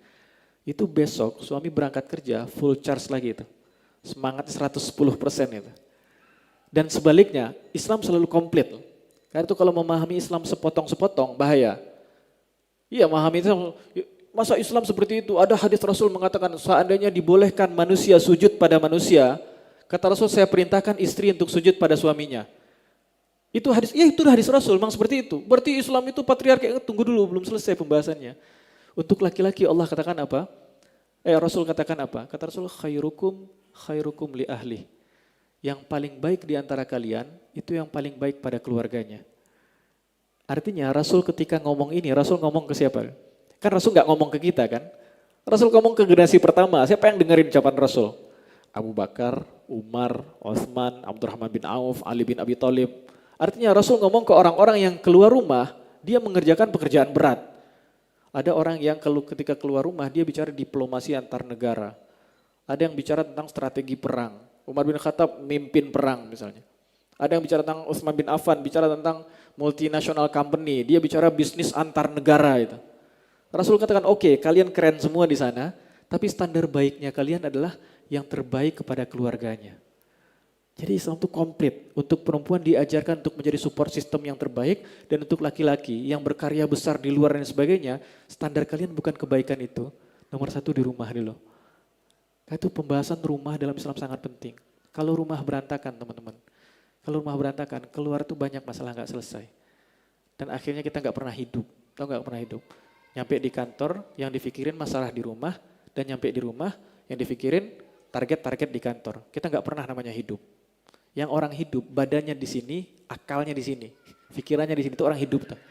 Kalau orang separuh hidup, orang tidur, badannya di sini, pikirannya tempat lain. Kan separuh hidup, akhul maut, saudaranya mati itu. Karena itu Islam itu sangat hati-hati. Yang pertama dibereskan adalah rumah. Dan kapan itu dimulai? Pembahasan tentang rumah itu dimulai bahkan sebelum kita menikah.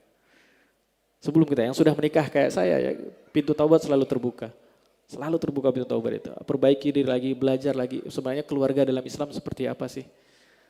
Kita harus belajar lagi. Hari ini orang banyak mengenai Islamic parenting, Islamic family. Tapi kita perlu tahu keluarga dalam Islam itu cukup Al-Quran bilang apa, hadis bilang apa, ulama menjelaskan apa. Itu sebenarnya keluarga dalam Islam.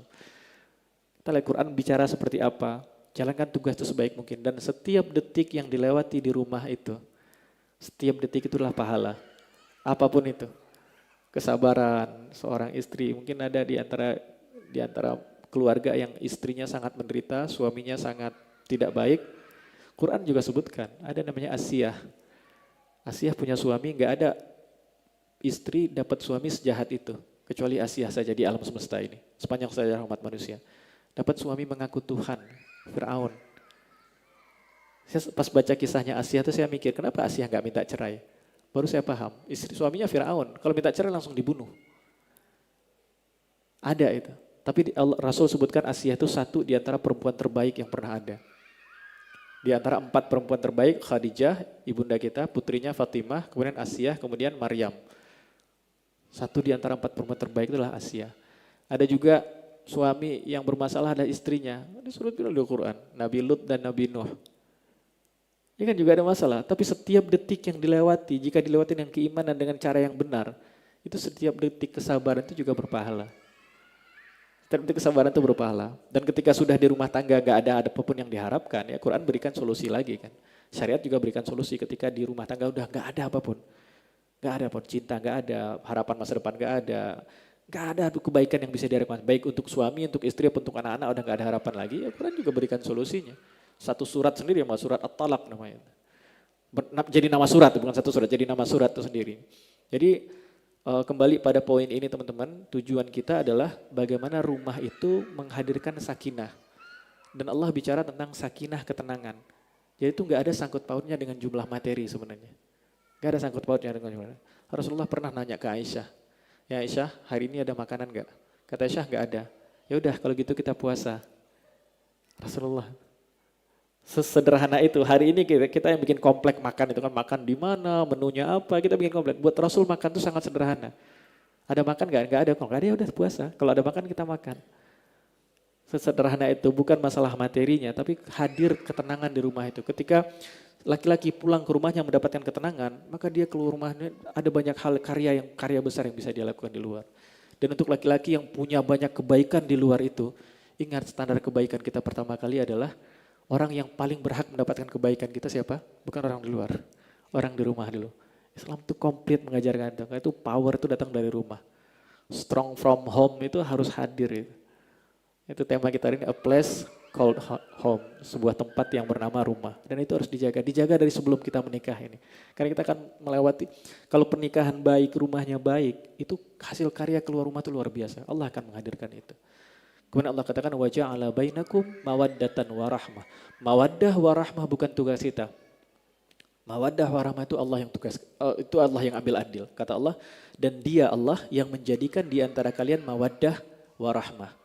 Allah yang jadikan itu. Tugas kita cuma menghadirkan ketenangan di rumah, tugas istri menghadirkan ketenangan, suami mendapatkan itu. Masalah cinta Allah hadirkan itu. Mawaddah itu lebih dalam dari cinta. Ini ada pembahasan apa bedanya cinta, mawaddah warahmah. Kita cepet aja udah mau jam 9 ya. Saya gambarnya diagramnya gini nih. Ini namanya cinta, ini namanya mawaddah, atau cinta itu mahabbah atau hub. Ini rahmah. Setiap mawaddah pasti mahabbah, setiap mawaddah pasti cinta. Tapi belum tentu setiap cinta itu mawaddah. Setiap rahmah pasti mawaddah, tapi belum tentu setiap mawaddah itu rahmah. Dia rahmah itu cinta yang level spesial itu. Cinta itu umum, mahabbah itu kalimat yang umum. Bahkan ada mahabbah yang salah juga ada. Di pertemuan pertama saya bahas ada 14 kosakata cinta dalam bahasa Arab. Ada 14, ada cinta yang membunuhmu itu. Ada itu, cinta membunuhmu. Judul lagu ya. Nah, mawaddah itu level cinta yang terjadi dari dua arah. Cinta saya memberikan kebaikan pada istri saya memberikan kebaikan pada saya. Kata Allah, untuk di rumah tangga, Allah bisa hadirkan itu. Kenapa? Karena banyak dalam kisah manusia, banyak rumah yang gak dimulai dengan cinta. Iya kan, kisah Siti Nurbaya itu mewakili lah. Pernikahan yang dipaksa oleh orang tuanya.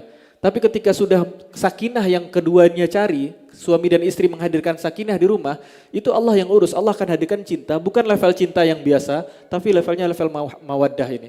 Mawaddah ini level cinta yang lebih tinggi daripada mahabbah. Dan mawaddah itu kebaikan hadir dari kedua belah pihak. Suami baik pada istri, istri lebih baik lagi pada suami, suami lebih baik lagi pada istri. Terus begitu, kebaikan terus itu mawaddah tuh. Mawaddah. Suami bawa pulang martabak. Wah, istrinya berikan yang lebih baik lagi. Suami berikan lebih baik terus sampai mereka meninggal dua-duanya itu. Itu mawaddah. Kalau rahmah, ini level yang dia memberikan kebaikan dan dia tidak tunggu jawaban kebaikan dari yang lawannya. Itu rahmah level cinta yang level cintanya itu, saya nggak peduli kamu baik ke saya atau tidak, saya akan tetap baik ke kamu. Nah, itu level rahmah itu. Itu kan level cinta yang tinggi itu. Rahmah itu level cinta yang Allah katakan, ibunda itu perempuan itu punya dalam perutnya namanya rahim kan. Rahim kan? Dalam hadis qudsi Allah katakan, Ana Rahman wa hadza rahim. Saya Rahman dan ini adalah rahim. Syaqaqtu laha isman min ismi. Saya potong nama saya kata Allah dan saya bagi nama ini, nama yang di perut teman-teman perempuan itu, namanya saya ambil dari nama saya kata Allah. Kenapa Allah sebutkan? Jadi rahim ini sudah jadi bahasa Indonesia sekarang. Allah yang menamakan itu rahim. Kenapa Allah namakan rahim? Allah ambil dari namanya. Karena kita nggak tahu bagaimana kita memahami rahimnya Allah. Kan di antara nama Allah itu Ar-Rahim kan? Kita nggak bisa pahami itu. Tapi kita bisa pahami rahimnya ibunda. Ibunda itu menderita ketika rahimnya terisi kan, menderita. Kemudian para ibu-ibu kan ketika hamil bulan pertama itu kan muntah, morning sickness. Padahal bukan morning, afternoon, evening, night sickness itu setiap jangan pagi aja muntah-muntah berkali-kali itu. Nah, kemudian ketika usia beranjak lebih tua lagi, usia kandungannya lebih tua, makin tersiksa itu. Itu berapa kilo harus dibawa tuh. Kita yang laki-laki bawa carrier berat kan, antum bawa berapa jam sih paling kuat? Ntar istirahat lu Pak, taruh lepas carrier, goyang-goyang lu. Ibu gak punya pilihan itu. Seorang ibu gak punya pilihan untuk itu. Gara-gara kita dalam kandungannya. Gak ada pilihan untuk naruh itu perut sebentar. Dan puncak penderitaan itu ketika melahirkan kan. Kan dia bertaruh nyawa seorang ibu itu. Dan ketika anaknya lahir, ada gak sedikit rasa benci ibu itu terhadap bayinya? Gak ada kan? Ah itu rahmat. Padahal kita tahu, kita bicara logika aja ya. Itu semua penyakit yang derita ibu itu selama 9 bulan, penderitaan itu semuanya hadir karena bayi itu kan. Dan ketika bayi itu lahir, ketika kita lahir, kalaupun ibu itu menangis, saya pastikan itu tangis bahagia itu. Apa level cinta yang dimiliki oleh seorang ibu? Itu cinta level rahmah itu. Jadi level cinta, level rahmah ini dia nggak nunggu pasangannya baik, dia luar biasa. Apapun yang kau lakukan, saya akan berikan cinta yang terbaik ini. Bahkan Allah bisa hadirkan rahmah itu di keluarga. Itu bukan tugas kita. Allah yang katakan waja'ala bainakum mawaddatan warahmah dan terakhir inna fi dzalika laayatin. Sesungguhnya yang demikian itu sungguh adalah ayat-ayat Allah. Bagi siapa? Bukan bagi semua orang. Liqaumin yatafakkarun. Bagi orang yang berpikir. Muslimin itu kita diajarkan untuk menggunakan ini barang paling mahal yang Allah kasih ini. Setelah keimanan ini paling mahal. Quran tuh ngajak kita. Gak ada agama yang di kitab sucinya nyuruh mikir. Rata-rata agama itu nyuruh matiin otak. Kenapa? Kalau dia mikir, dia akan kritik terhadap agama. Quran berkali-kali menyebutkan silakan mikir. Kita cari agama lain, idealisme lain, biasanya itu ngajak kita tuh nggak untuk mengaktifkan otak. Justru otak itu dimatikan. Karena kalau otak aktif, dia mulai mengkritiki kitab suci ini. Kitab suci kita nyuruh aktifin otak ente. Karena ini nggak akan berfungsi sangat maksimal kalau otak nggak aktif. Semua itu liqaumin yatafakkarun. Maka orang yang rusak rumah tangganya, gak cuma hati yang bermasalah, pikiran juga bermasalah. Karena itu punya rumah tangga yang seperti yang kita sebutkan yang hadir sakinah itu ngajak otak selalu berputar dengan cara yang baik, dengan cara yang cerdas. Itu hadir anak-anak generasi berikutnya yang juga cerdas itu. Demikian semua teman-temannya dan semoga kita berharap semoga Allah jadikan kita semua keluarga kita dan yang belum menikah Allah berikan jodoh yang terbaik. Dan dari keluarga itu lahir mendatangkan sakinah, mendatangkan ketenangan dan Allah munculkan untuk mereka, untuk kita bersama mawaddah, warahmah dan lahir generasi yang qurrata ayun, yang menjadi penyejuk mata dan lil muttaqina imama, pemimpin bagi orang bertakwa. Demikian, mohon maaf jika ada salah dan kurang. Wallahu a'lam bishawab. Assalamualaikum warahmatullahi wabarakatuh.